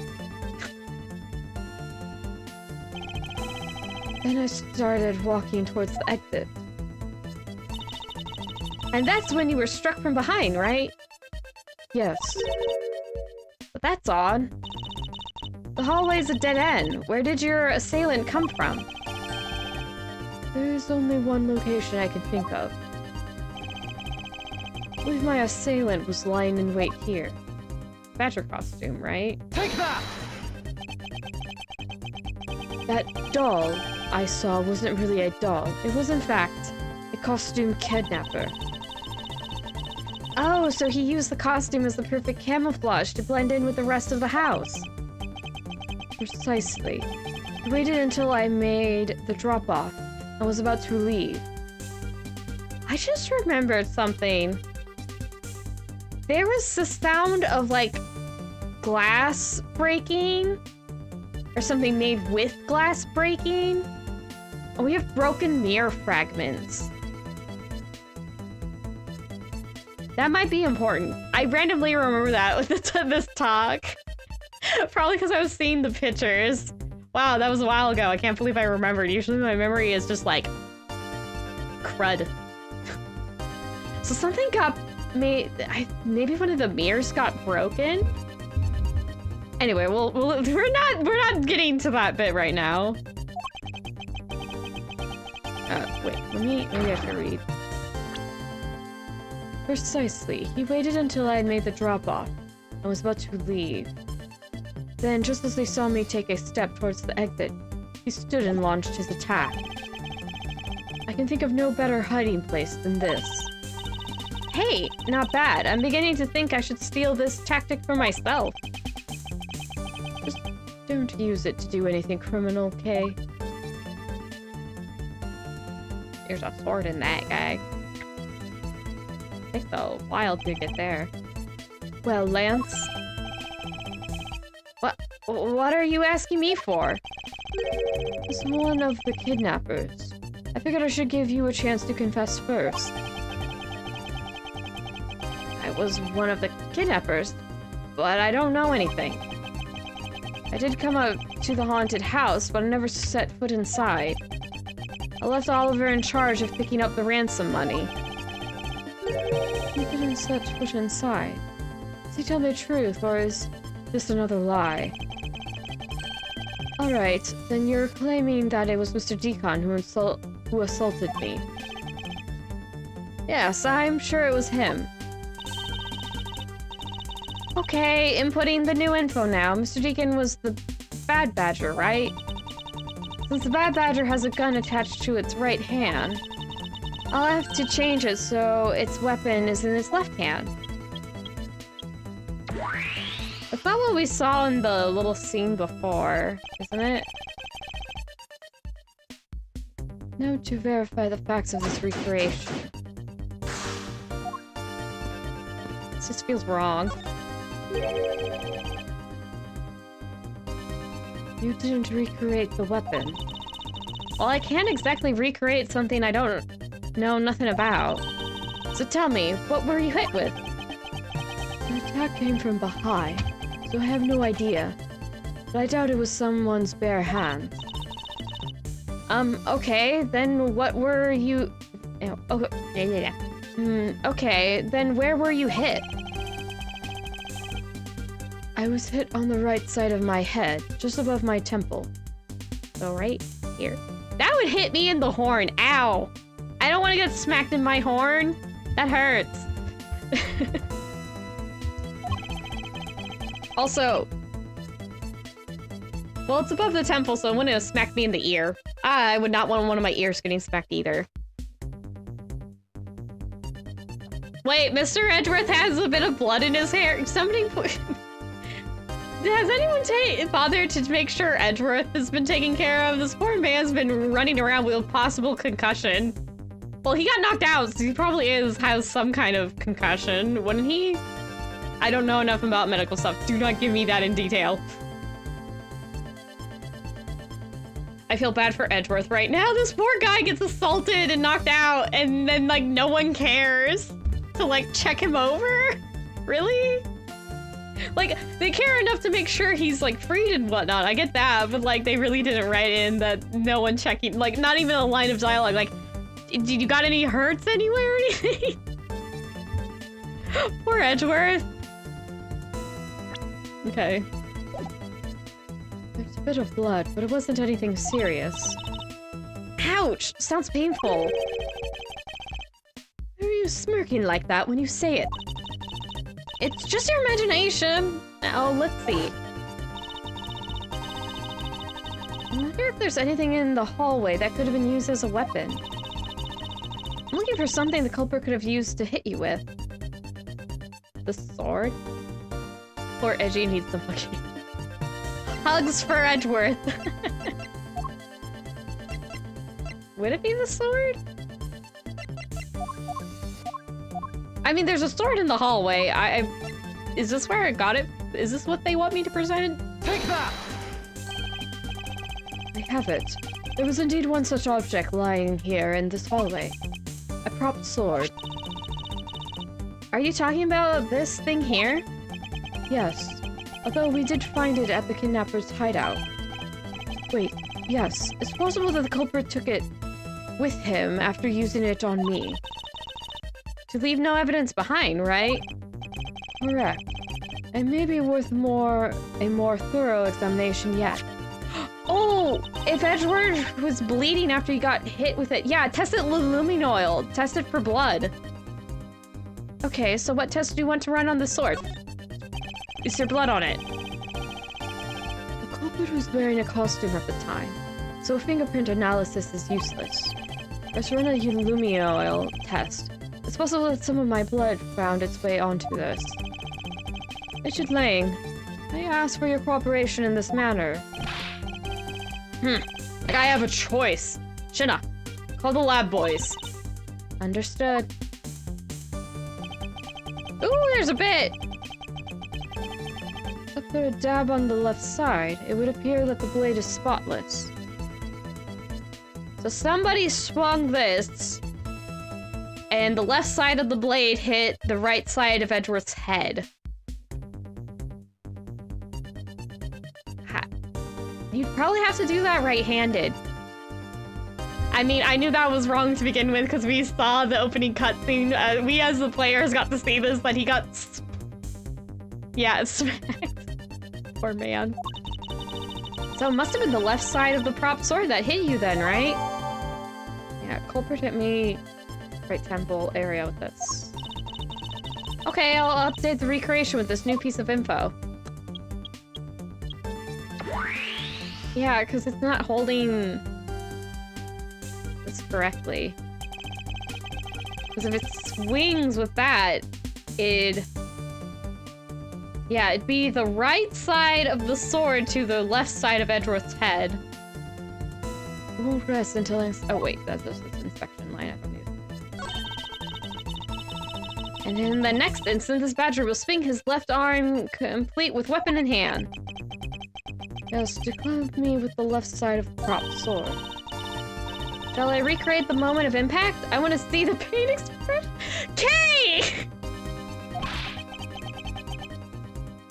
I want to see the pain expression on your face. Kay, that's so rude! Are you friends with Edgeworth or not? You shouldn't be fighting it silly. Edgeworth's getting beamed upside the head. I don't. Apparently I'm more sympathetic than Kay. Empathetic? No, it's sympathetic, right? Maybe both. Eh. It's fine, just the way it is. Wait, maybe not. It's just my imagination, or is there something not quite right?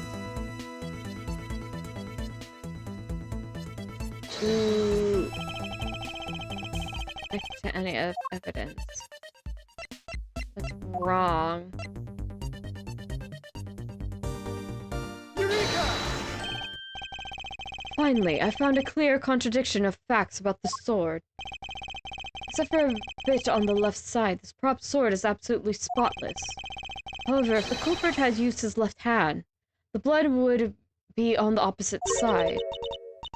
The opposite side? Uh-huh. The culprit held the sword in his left hand. Then the sword's right side would hit. I see, but the blood was on the left side of the sword, right? Which means that he used his right hand to hit you. Exactly. This prop sword has a large handguard attached to the hilt. It would be impossible to hold it with two hands while wearing a costume with such big hands. Therefore, if it couldn't be the left hand or both hands, it must have been the right. Kay is not impressed with Edgeworth's need for dignity. Apparently she is not. I'll change the data to reflect a right-handed swing. Not yet, Kay. There's no sense in changing anything yet. If you change the parameters to the right hand, it'd only create a new contradiction. Changing the prop sword to be in the culprit's right hand would conflict with what? The model gun? Yeah. I don't think there's anything else that... Well, it's either this or this, but I think the game probably wants me to use this. Take that! Oh, okay, both might have worked. The Bad Badger already holds a gun in his right hand, so he can't hold a sword in addition. Hey, that's right! Then what now? If it wasn't in his left or his right hand, it means the one who struck me could not have been the Bad Badger. Are you paying attention, Lance? Mr. Deacon could not have been the one who struck me. It leaves only you as our primary suspect. Fine, it was me! I hit you. It appears that you lied to me yet again. But see how quickly they catch up to you, Lance.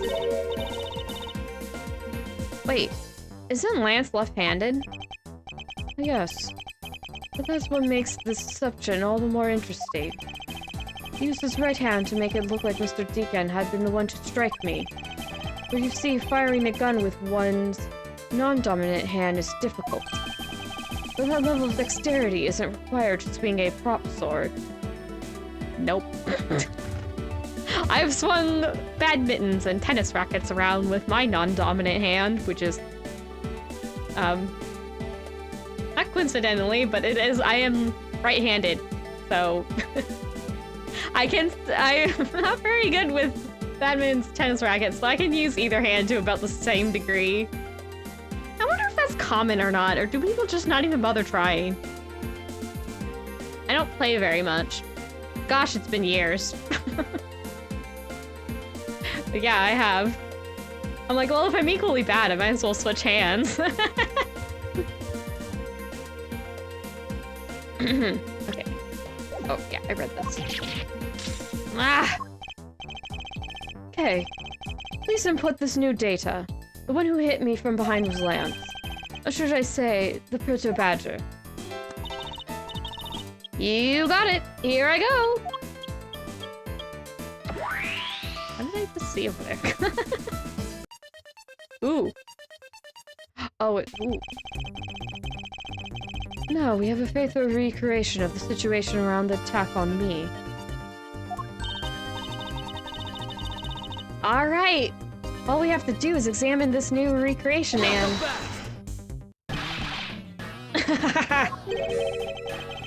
What exactly is so funny, Agent Lang? That amusing little gadget. It sure packs a punch, right, Shana? Yes. That's all I could do to hold my laughter in. Hey! Don't make fun of little thief, you mean old werewolf. He and Mr. Edgeworth bring out the best in each other. You've had your fun, but now it's my turn. I've sat quietly by listening. The crude conclusions you keep spewing don't whet this wolf's appetite. There's no guarantee your toy will always show the real situation at any given time. All it displays is whatever information you put in there, right? Well, when you put it that way, your suppositions are wrong. It's not your fault, so I'm gonna let you in on this. There's a trick to this haunted house. And what may that be exactly? A trick beyond what your tiny imaginations can produce. Shina! It's not that complicated. It's not even using Pepper's ghost, Lang. I remembered this trick. Here you are. Now then, what you missed, girlie, is written right here in this pamphlet. The 7 wonders of the haunted house. The disappearing badger. Question mark. What is this? I'd say that someone around here is fond of theatrics. As you can see, they set a doll down at the end of the hallway for that purpose. Basically, the blue badger you saw was just a stupid doll. How can this be? Guess that throws your whole theory about it being your attacker right out the window. That can't be right. Maybe the culprit hid the doll somewhere. And then he laid down pretending to be it instead. The criminal couldn't even hide himself in the hallway. How could he hide a giant doll? Huh. You get it now? Thanks to your presumptions. Your logic started off weak and led you to the completely wrong conclusion. Yeah. Okay. I don't know. I can't make Edgeworth silly sounds. Now get off your high horse. Mr. Edgeworth. Hey, I wonder if you could please input the new information for me. You don't know when to quit, do you? Nope, he will not stop. If you think Edgeworth's bad, Lang, you should beat Phoenix right, or don't. Please don't pick on Phoenix. Actually, I don't want Phoenix to beat Lang. Lang would be so mean to poor Phoenix. And it would also be when Phoenix is doing his best to try to be a single dad. It's still wild to me sometimes that Phoenix is actually a dad because he adopted Trucy. Like, legitimately, that's his daughter. He adopted her and he's like, my kid. And he occasionally dads Apollo as well, which is kind of cute when Phoenix actually decides to just be like, he's just like, I need to be not a mentor figure to Apollo. Apollo needs a dad figure right now. Okay, fine, I will be, because Phoenix doesn't want to be a dad to Apollo. He's like, I have one kid.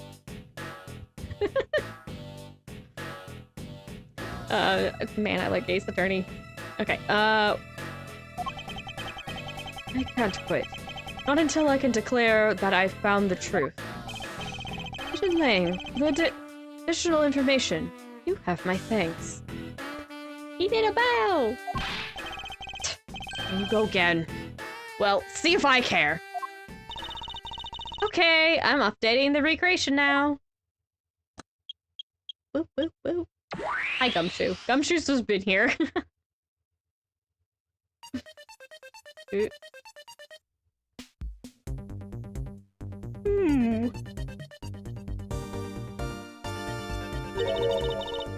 That looks really weird. Look how it changes from the blue badger into the proto badger all of a sudden. The slumped over badger was just a doll. Where was my attacker hiding? Well, that's what we're going to find out, right? So come on, Mr. Edgeworth, let's go. Yes, let's. This recreation can't be right, which means there must be a contradiction somewhere. Okay, yeah. Wait, hold on. Hey, come over here. Just... Wait, he's sort of standing like... diagonal. There we go, I got it! I'm sorry, I wanted to match the hologram with Edgeworth. Can I investigate, like, the wall? Can I investigate? There's a mirror. When you take a look around, it almost feels more like a house of mirrors. Indeed. Who has ever heard of this many mirrors inside of a haunted house before? Or at least we know this is the real crime scene thanks to these mirror shards. Oh, I'm getting logic ideas. Okay. Like a mirror house. Like a mirror house, haunted house hybrid. This place is full of mirrors. Hey, wait. These shards. There's something different about them. Oh? The ones we found earlier are thicker than the shards from these mirrors on this wall. And look, there's some sort of design on the back, too. Pieces from that costume are certainly different from the other mirrors. What does this mean? Could it be that our pieces are not pieces of these mirrors? I just wanted to look at the fancy mirror and I thought I found the big clue.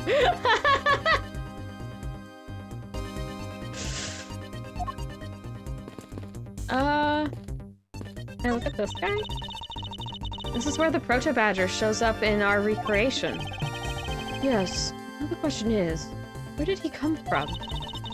Yeah, but there's no place to hide in our current model. There must be an inconsistency somewhere. No kidding. Hello.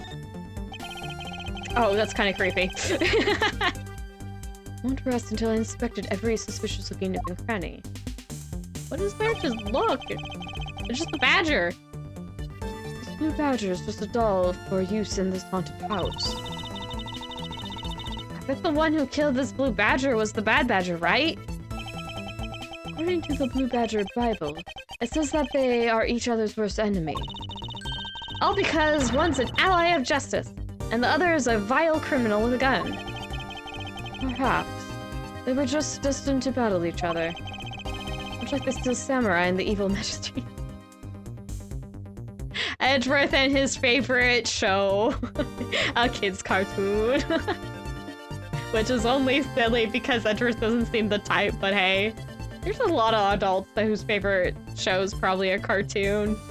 I don't blame them. I've seen a lot of the more older audience targeted shows.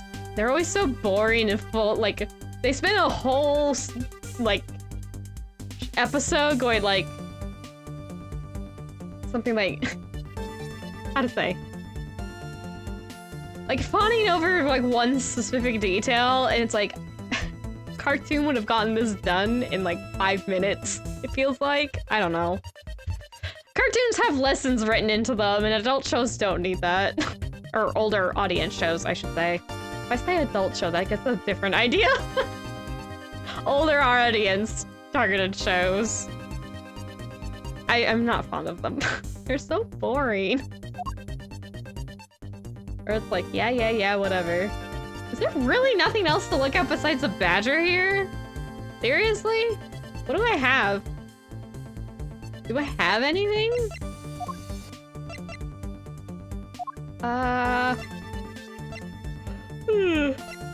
Rally. Oh. Baywater Land is full of mysteries. See if you can find and experience the Ox 7 Wonders. Seeing is believing. Okay. Doesn't look like any of the side things are important. We can flip back to the, map. We do have this.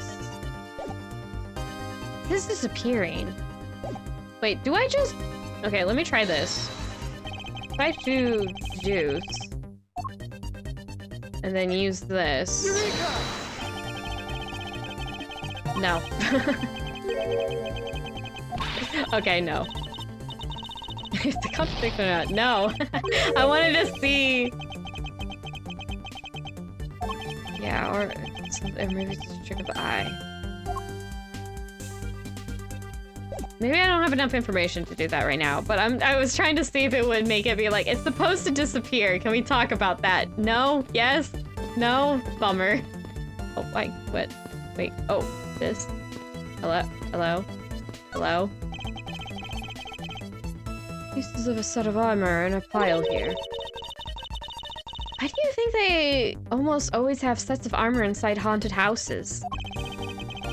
This sort of interior design is meant to bring out a sense of the abnormality. Abnormality. That's not the word he uses, but it means more or less the same. Why do all your explanations have to be so hard to understand, Mr. Edgeworth? And hard to say. I'll try to explain it again, but this time so that even a thief like me can get it. That may prove to be a most difficult task. Do you not know how to explain things to children, Edgeworth? Edgeworth, get better at explaining things. Oh, hi. Hi, Laura. Miss Pops, on my hand, I will prove your innocence in the murder of Mr. Deacon. Therefore, please don't fret. It will soon be over. And she's crying again. Do you not trust me? That is... Your face is all beet red, Miss Pops. No, I can't. I have lamb.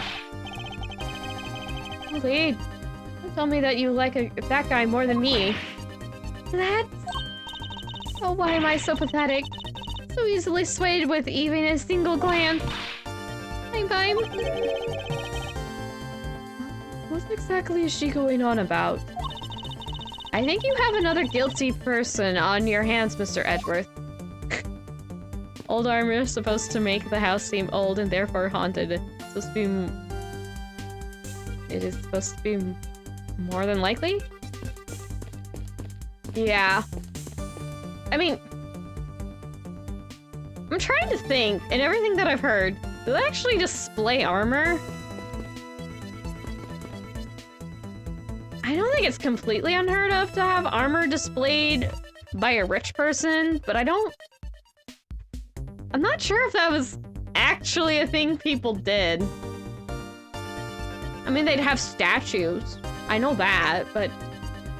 I know I've talked about it, but I don't remember. It's been too long. Okay, what else can I look at? Can I look at this guy again? Suppose a badger who struck me. I suppose I should really say that it is Lance. Oh, are you going to get him back? I need not to resort to violence when the lawsuit I plan to bring to court will suffice. Really? Because I would totally have decked him right back. If somebody else steals from me, I steal something from them. If I get hit, I hit them back. If I get paid, I return the money. That's the secret how... If you get paid, you keep the money, Kay! That's the secret how a great thief works. The third statement doesn't seem to be of much benefit to her survival. Edward is progressively becoming more worried with Kay along with me. Okay, can we look at himself? A replica of myself. You were totally oblivious to what was behind you, huh? Yes, I suppose I am also to blame for what happened to me. It was incredibly dark, which was all the more reason I should have been more alert. I'm never to be caught by surprise again. He's absolutely gonna get caught by surprise again. Do we have every other logic thing already? No, we just have the mirror shards. What else can we look at? Oh, hey, Ling. What's up? Thanks for letting me use... wait. Is he talking to... Oh, he is talking... He's awkwardly thanking Ling for putting up with all of what's happening now, huh? Yeah, I guess he is. Look how awkward he is! He's just... Thanks for letting us use, Little Thief. Langji says, reject not those who seek the truth. So keep in mind that I'm not doing it for you. I'm doing this for the truth. Don't worry, I understand. We have different methods, but our wish is the same. Can I talk to Lance? You can lie all you want, but it would be all for naught, Lance. As soon as I expose the truth, you will be placed under arrest. How can you do this? What all that my dad has done for you? What your father has done for me is unrelated to the charges you face now. Unbelievable. You know, you sound kind of like a bully right now, Mr. Edgeworth. I'm not serious about this. You will never understand the true gravity of his crimes. I'll not allow him to remain a child forever. You think Lang needs a hug also? You think Wolfie needs a hug? Maybe. I just realized he's wearing boots. Nice boots. Now you sound like a dad. Really? What did he say? I'll not allow him to remain a child forever. Yeah. What else can I look at actually in the mansion? I mean, this is just talking to people. I don't want to talk to people. That's a mirror. There's this. Do I want to look at... Wait, maybe I use the glass shards on the badger? I mean, that's the only update thing I got, and interacting with this is the only thing I can do. Or a burger. Maybe he's hungry. We need a burger for Wolfie, stat!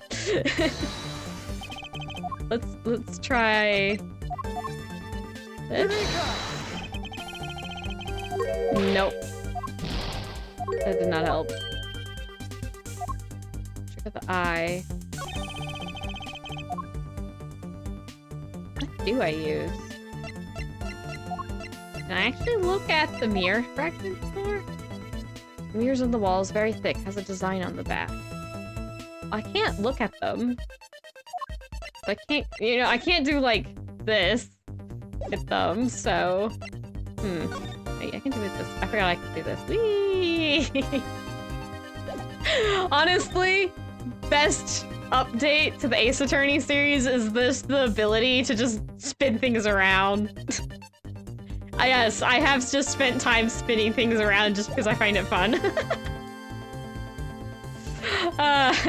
Not a great amount, but still. What else do I have? Oh. Okay. I have pictures of the poor dead guy. Disappearing badger. I only have one logic thing, though. How do I get the other thing of logic? Do I need to talk? Okay, well, I'll talk. Can I talk to Mono? Okay, yeah, let me. I'm just gonna skip through this unless it's something.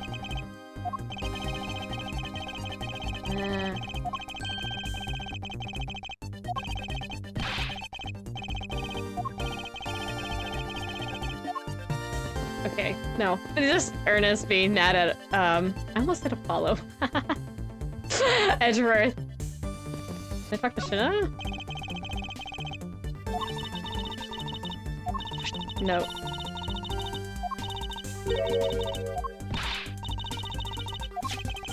Okay, they're just chatting on about the little thief gadget for some reason when you talk to Shinna.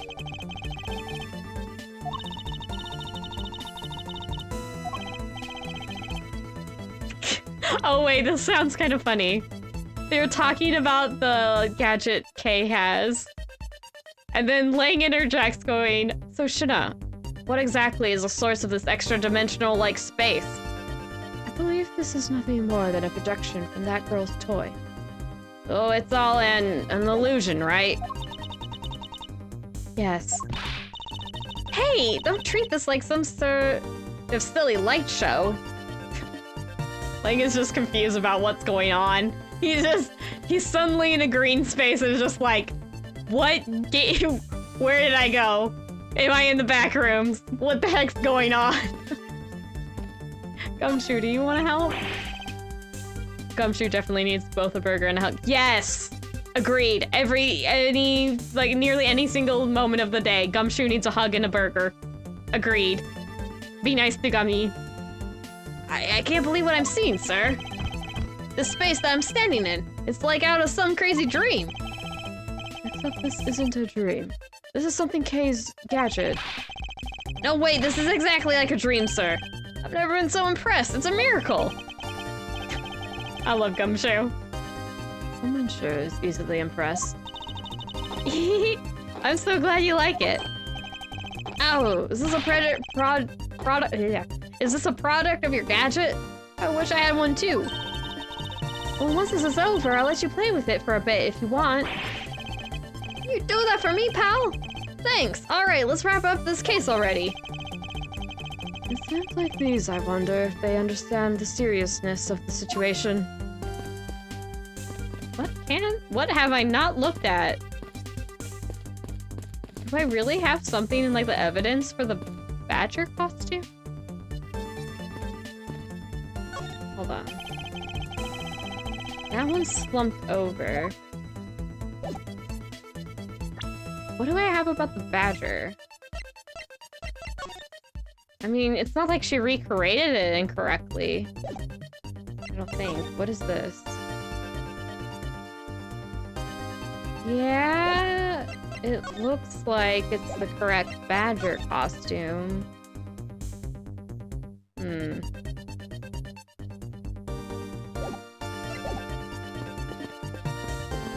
I missing? It doesn't look like it's gonna be... Okay. Okay. I can only interact... I got the near shards updated. Or fragments. Yeah. There's a design on the back.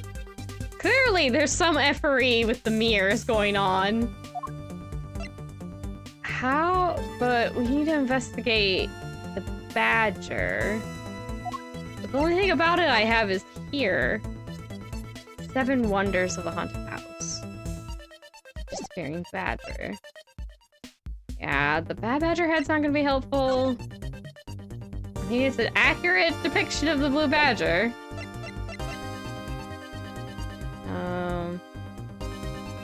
Photo rally.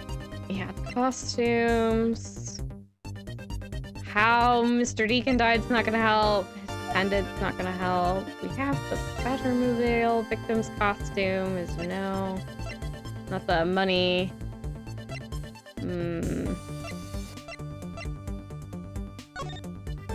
Well, yeah, we've covered that already. I don't know what I'm missing. I know we're pretty close to getting this wrapped up, so I'm like, Can I investigate the doors? No. Yeah, it's only really talk to people over here. Already seen that. And they have the sword gone because... well, it gets grabbed out of the armor. Something's like against the wall here. No. Silly leave runner at brick. Edward said there's something wrong with this scene, but I don't see it. Behind me? No. Definitely not behind Chad either. Yeah, I've tried the pamphlet, just in case, because I was trying to see if I could get Edgeworth to talk about the thing more, but that didn't. And I've already tried the mirror fragments. Nothing unusual. Okay, yeah, and it's only on the badger. Unless I can deduce something.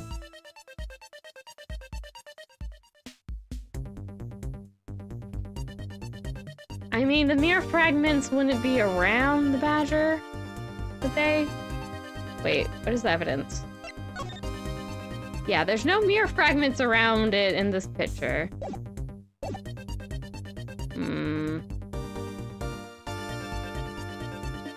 Anything. So it's not like it is oddly empty over here, but that's not a problem. Okay, maybe I'll just look it up, because I'm clearly missing something, but I don't know what I'm missing. Let's see. And I could stop and just end it for today, but again, we're really close to the end, so I'm like, I might as well finish. I don't want to have like the last, like, I don't know, 15, 20 minutes of the episode and, you know, start it next time. That just feels silly. Let's see. Just Ace Attorney. The Kidnapped Turnabout.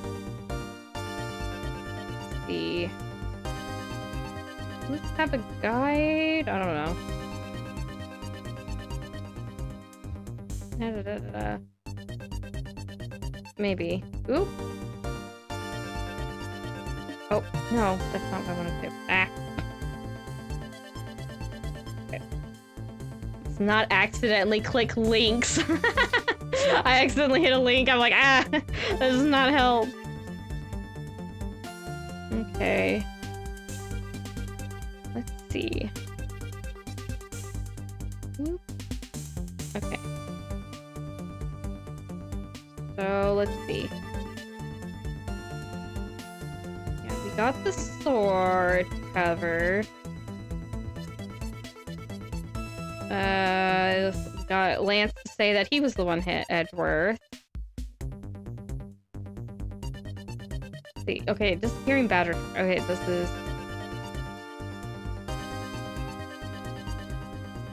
Oh!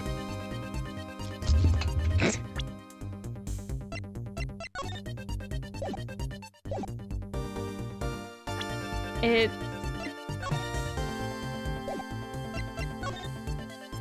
The belt is reverse! Gosh dang it! Ah! Okay, I think then we probably just need to do... I did not catch that. Dang it. It's so obvious now that it's pointed out, but I didn't see it at all. I knew I was missing something. You'd think all this talk of mirrors would make me think of, like, reverse images. Okay, I think we need to present this, then. Hold on a second here. There is something wrong with this blue badger. Huh? Like what? The way the belt is on him is the opposite of how it should be. Did you make a mistake? It can't be! I inputted the image data exactly as it is in the pamphlet. So then why is the blue badger dressed up in reverse? And that gives us our second logic check. Get logic out. Reversed mirror shards. Yeah. Connect. This better work or else I'm going to scream. Yeah, it did. Okay, do you remember what you said earlier? What I said earlier about what? About how this building might as well have been a house of mirrors. A house of mirrors? Oh, that would explain the reverse or mirror image. Yes, this blue badger might be nothing more than the reflected image of a real one. Then was the blue badger you saw just a reflection? When I looked down this hall, I thought it was perfectly straight. However, if there was a mirror... Oh, then it would actually form an L shape, right? Precisely. I was deceived. The hallway was almost pitch black, and there was a beam in the way that obscured my view of the other hallway.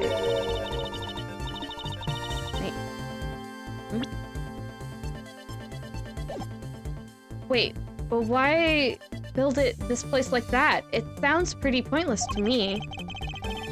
Hey, this house is just another attraction at an amusement park. They create a mirror-like wall for a very specific purpose. One that I could point out to you. This was the reason they built a mirror wall. The pamphlet. The disappearing act. As it's written in the pamphlet, the main draw of this attraction is the mystery of the disappearing badger. You mean they built the mirror for that trick alone? You said you saw the badger, so it was definitely still there. That was true at the time. However, doing this allows someone to make the blue badger disappear in a flash. Move the badger, dim the lights. Move the wall. Mirror wall. To remove our reflected image, simply move the mirror. First, the mirror was constructed so that it could be moved. Then beyond where the mirror was, an empty hallway had to be created. Oh, so when they wanted people to see the blue badger, they would open the mirror. And when they wanted to hide it, they simply had to close it again. This explains why the other side of these fragments have a design on them. Ah, if the pattern is the same as the other walls in this hallway, then when the mirror is closed, it would blend in with the rest of the walls. This is the mirror trick that this haunted house employs. This also proves the existence of a hiding place for the culprit. Huh? How so? Think about it, Kay. There was a place that was outside of my field of vision. The culprit kept out of sight by hiding here. Probably here. Take that! It was a very large blind spot, one I could not see beyond, and it was here. If my assailant hid on the other side of the movable mirror, then you wouldn't be able to see him. He didn't even need to do anything to the Blue Badger doll. Exactly. All he had to do was wait for me on the other side of the mirror.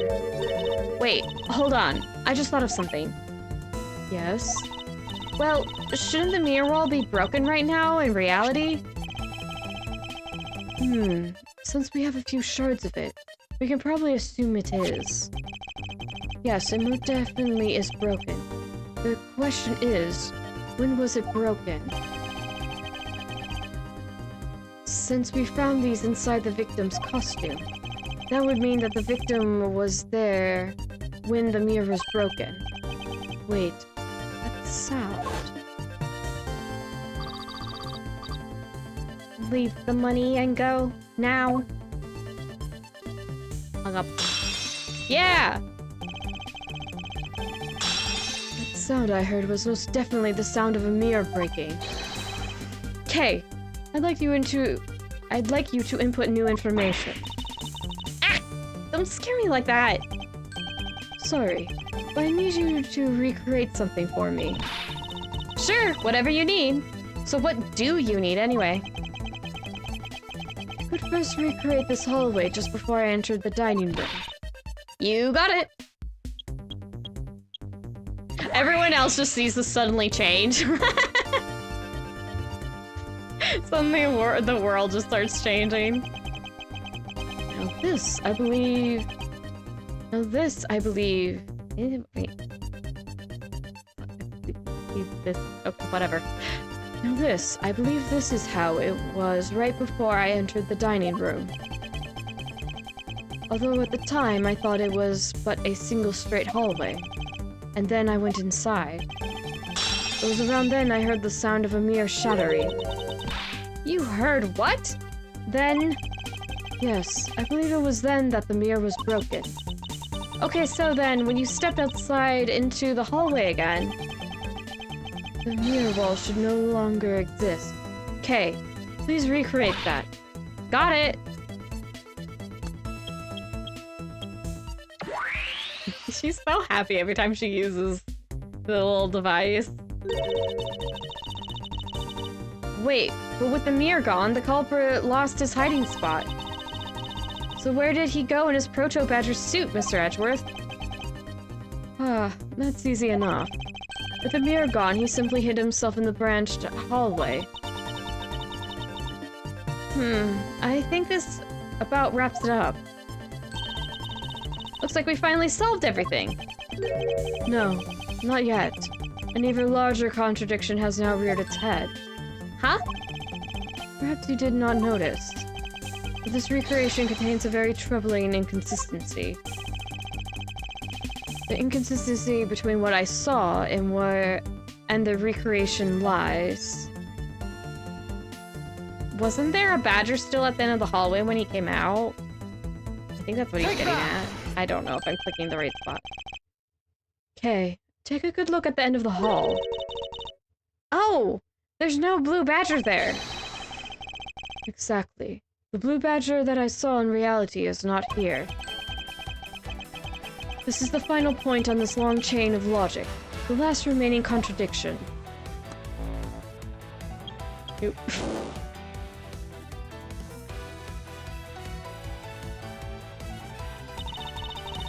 So let me get this straight. When you came out of the dining room, you saw a badger, right? And that is precisely where the final contradiction lies.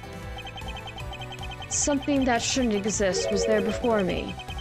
Who or what do you suppose it was? I believe this is the real identity of our mystery badger. Wouldn't it be Deacon? In the bad badger outfit? Do I say it's him? Or all, yeah, Deacon? I don't know if this is right. Why is it not letting me poke anything? Oh, it's not letting me. Victim's costume? It's not letting me present Mr. Deacon, so... Oh yeah, profiles don't have the percent button next to it. Okay, so it'd be the victim's costume. Yeah, this is correct. Yeah, definitely correct. Take that! The badger I saw was in actuality the dead victim's body. What? Hey, Wolfie. Richard Lang. The entirety of my complete logic is my final decisive piece of evidence. The murder happened in the hallway of the haunted house at the time of the drop-off, and you can consider the moment I heard the mirror breaking to be the real time of death for Mr. Deacon. No! Maybe it was due to their fighting, or perhaps it was a life-shattering bullet. But no matter what the cause was, the hallway mirror wall was broken. Ha! You were in the house at the time, right? Are you telling me you missed the sound of a gunshot? There were a variety of sound effects playing at the time, all for theatrics, I assume. The gunshot must have blended right in. Yeah! Now then, I'd like you to recall something for me. Who was it that was with the victim at the haunted house? Who was the one who had the opportunity to rob the victim of his gun and use it on him? Putting the nails in the coffin, aren't we? It was you, Lance Amano. Oh, we broke him. And now he's crying. That's a very long I'm sorry. I am not recreating that. And I'm not sorry. Oh, now we get the whole shebang. It's not like I had a choice. Oliver turned on me all of a sudden. He snapped and turned violent right after I hung up with you. He shoved me to the ground and straddled me. I fought back as hard as I could, grabbed his gun, and I shot him. The bullet must have went through his body and shattered the mirror. If I hadn't taken his gun and shot him first, I would have been the one you found. He's a hardened criminal. He escaped from jail. See? That's justified self-defense. My boy was only trying to protect himself. That remains to be seen, and will have to be resolved in court. Agent Lang, I'll leave the rest to you. Heh. As if you were the one in charge around here. Guys, arrest these two and get them out of my sight. But wait, I have nothing to do with the murder. The only person you should be arresting is Lance. Dad, oh, goodbye. Sorry, but you're not slipping away that easily, Mr. Ernest Amano. You tampered with the evidence so that you could cover for your son. A great dad you are, willing to risk it all. Really touching. Ugh.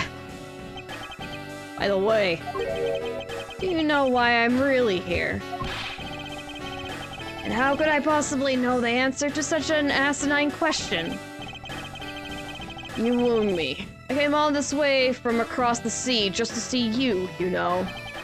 You came to see me? What is that supposed to mean? I have a few things to ask you, Mr. Amano. But a case from 10 years ago. A case from 10 years ago. Oh, what's the name that you use here for that case? Shana! It's known as the KG-8 incident. And Ernest is sweating bullets. The KG-8 incident? Oh, so you remember it? Good.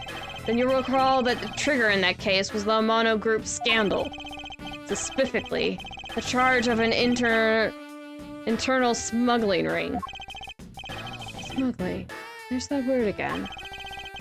At the time, the person that was arrested as the ringleader was Mr. Amano's very own secretary, Mr. Colin Devore.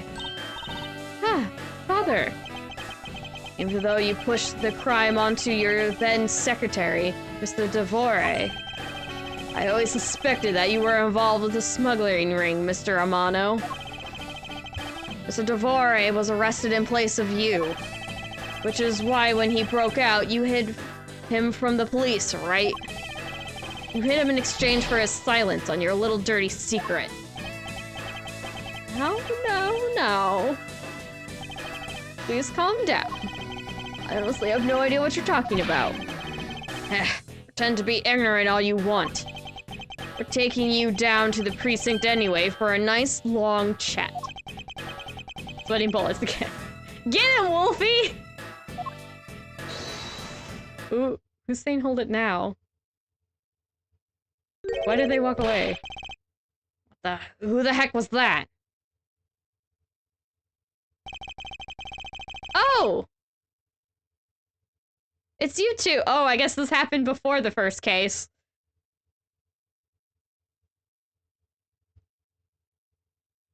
I suppose this should start with, I forgot, after the first case, Edgeworth is thinking back in the past. That's what these last two cases have been. Oh, that was so weird seeing him show up. I was like, how are you alive and not in, one of you and not in jail? I'll take him down to the precinct if you don't mind. And who the heck are you? I'm Jock Sportsman. I'm the prosecutor in charge of this case. Oh, Jocks, thank goodness you're here. Don't jerk me around. This is an Interpol case, so keep your paws off my suspect. Sorry, but I can't comply. I've got the backing of the prosecutor's office. See, in this country, we prosecutors work with the police to bring cases to court. So if you could please cooperate with me here, that'd be great. Now, how about a handshake to seal the deal? Sorry, but I hate prosecutors. The whole lot of you. Are you gonna bite him? Guys, arrest the two suspects. Sir!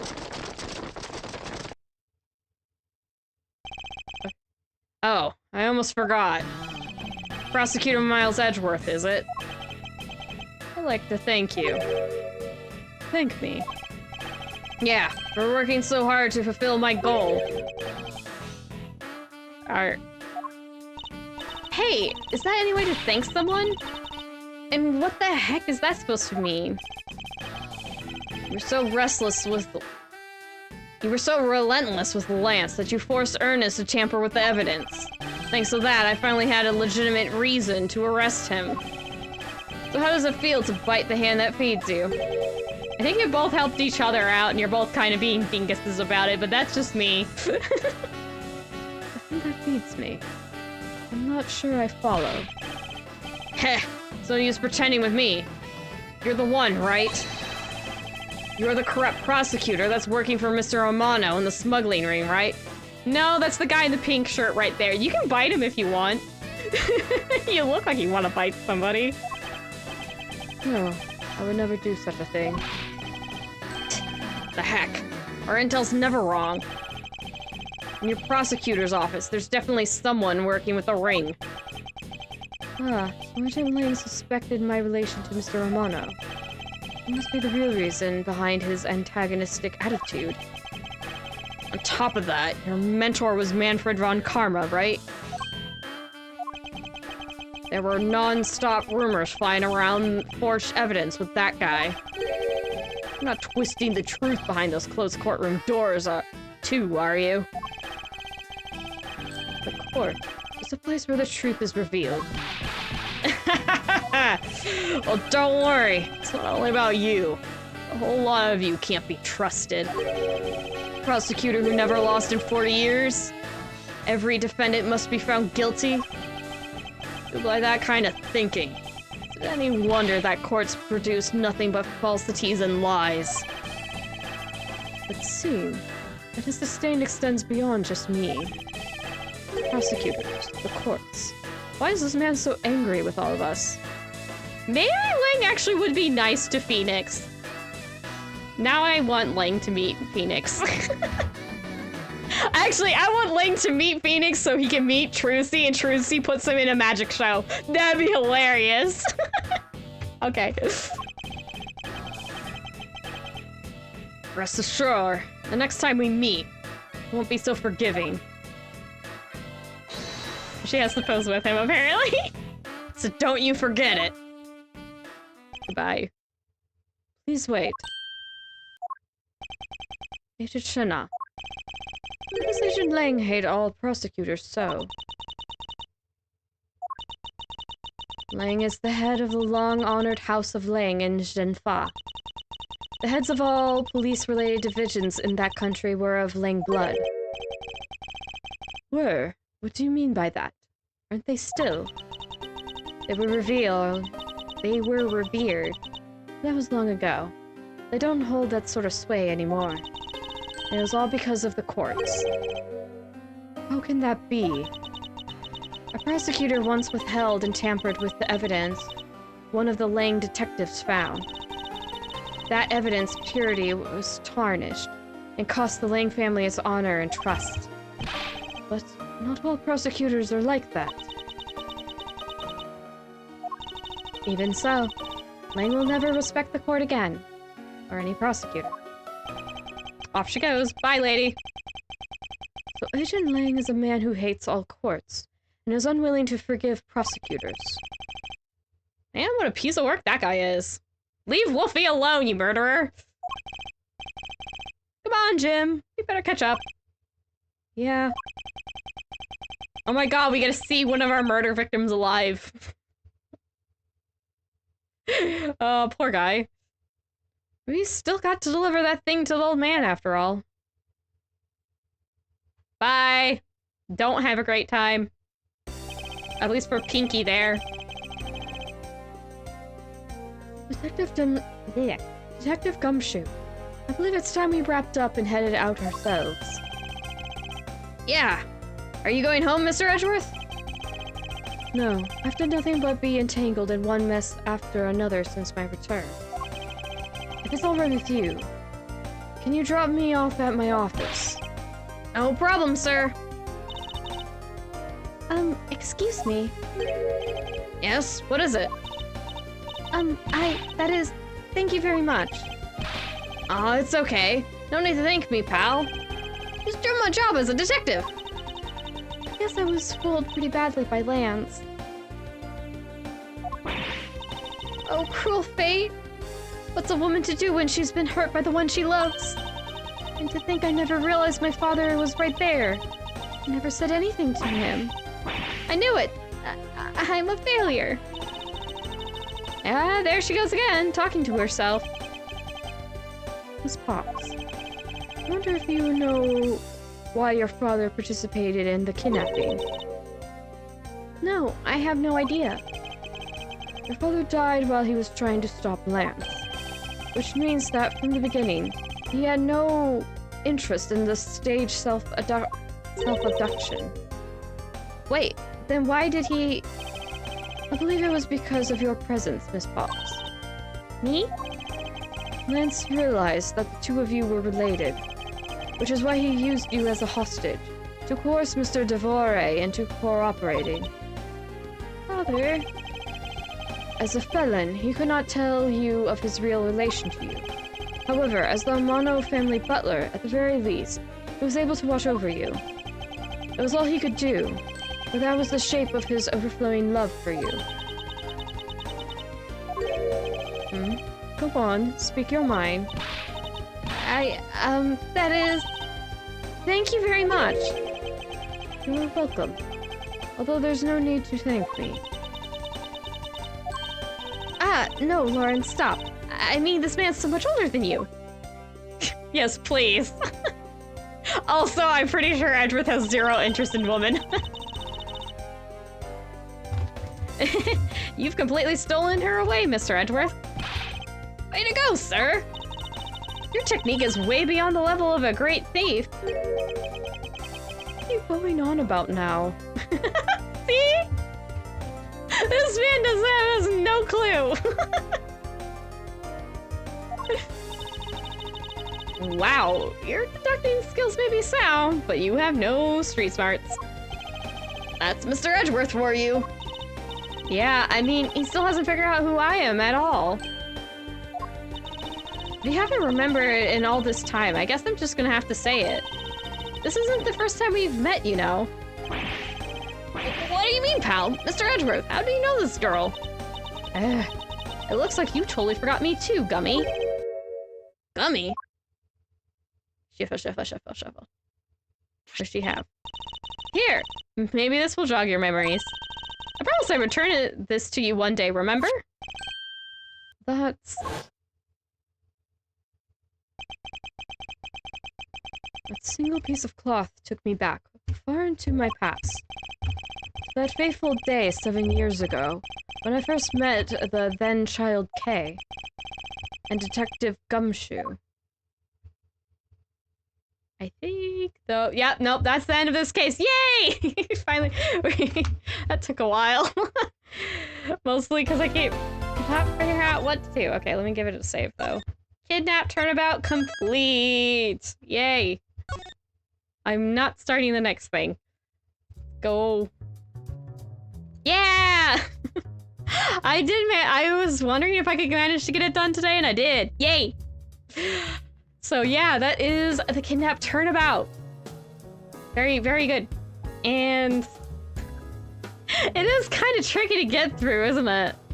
Though it probably didn't help that I kept skipping things. Though I did remember things really well. Like I remember the mirror. I did remember the mirror trick. I knew that was important. Just the gosh dang reflection. I didn't catch that at all. Ah! I would have saved so much time if I realized that right away, but oh well. It be how it be. That was fun. So now we get to go on... Oh wait, which case was it? Let me quickly check. Okay, we're on episode 4. Turnabout Remembrance. I think that's what it said. I wasn't paying attention to that part. Yeah, episode 4. And then we have one more episode after this, and that will be the half that of the investigations collection that is of Ace Attorney Miles... Wait, no, it's Ace Attorney Investigations Miles Edgeworth. And then we have Ace Attorney Investigations 2 Prosecutor's Gambit. That's the 2 games that make up with this. So we are on the last 2 cases of the first game. And then we got the 5 cases for Prosecutor's Gambit. So, yeah. We're making our way through. I wish I could have done this finish this off last year. Ah! Big complications. Oh well. I got it done, finally. Such a large gap. I feel bad. Okay.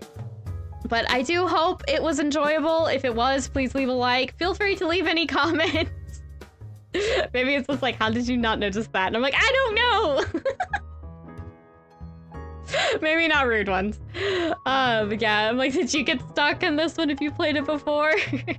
Like, people get stuck on this one a lot.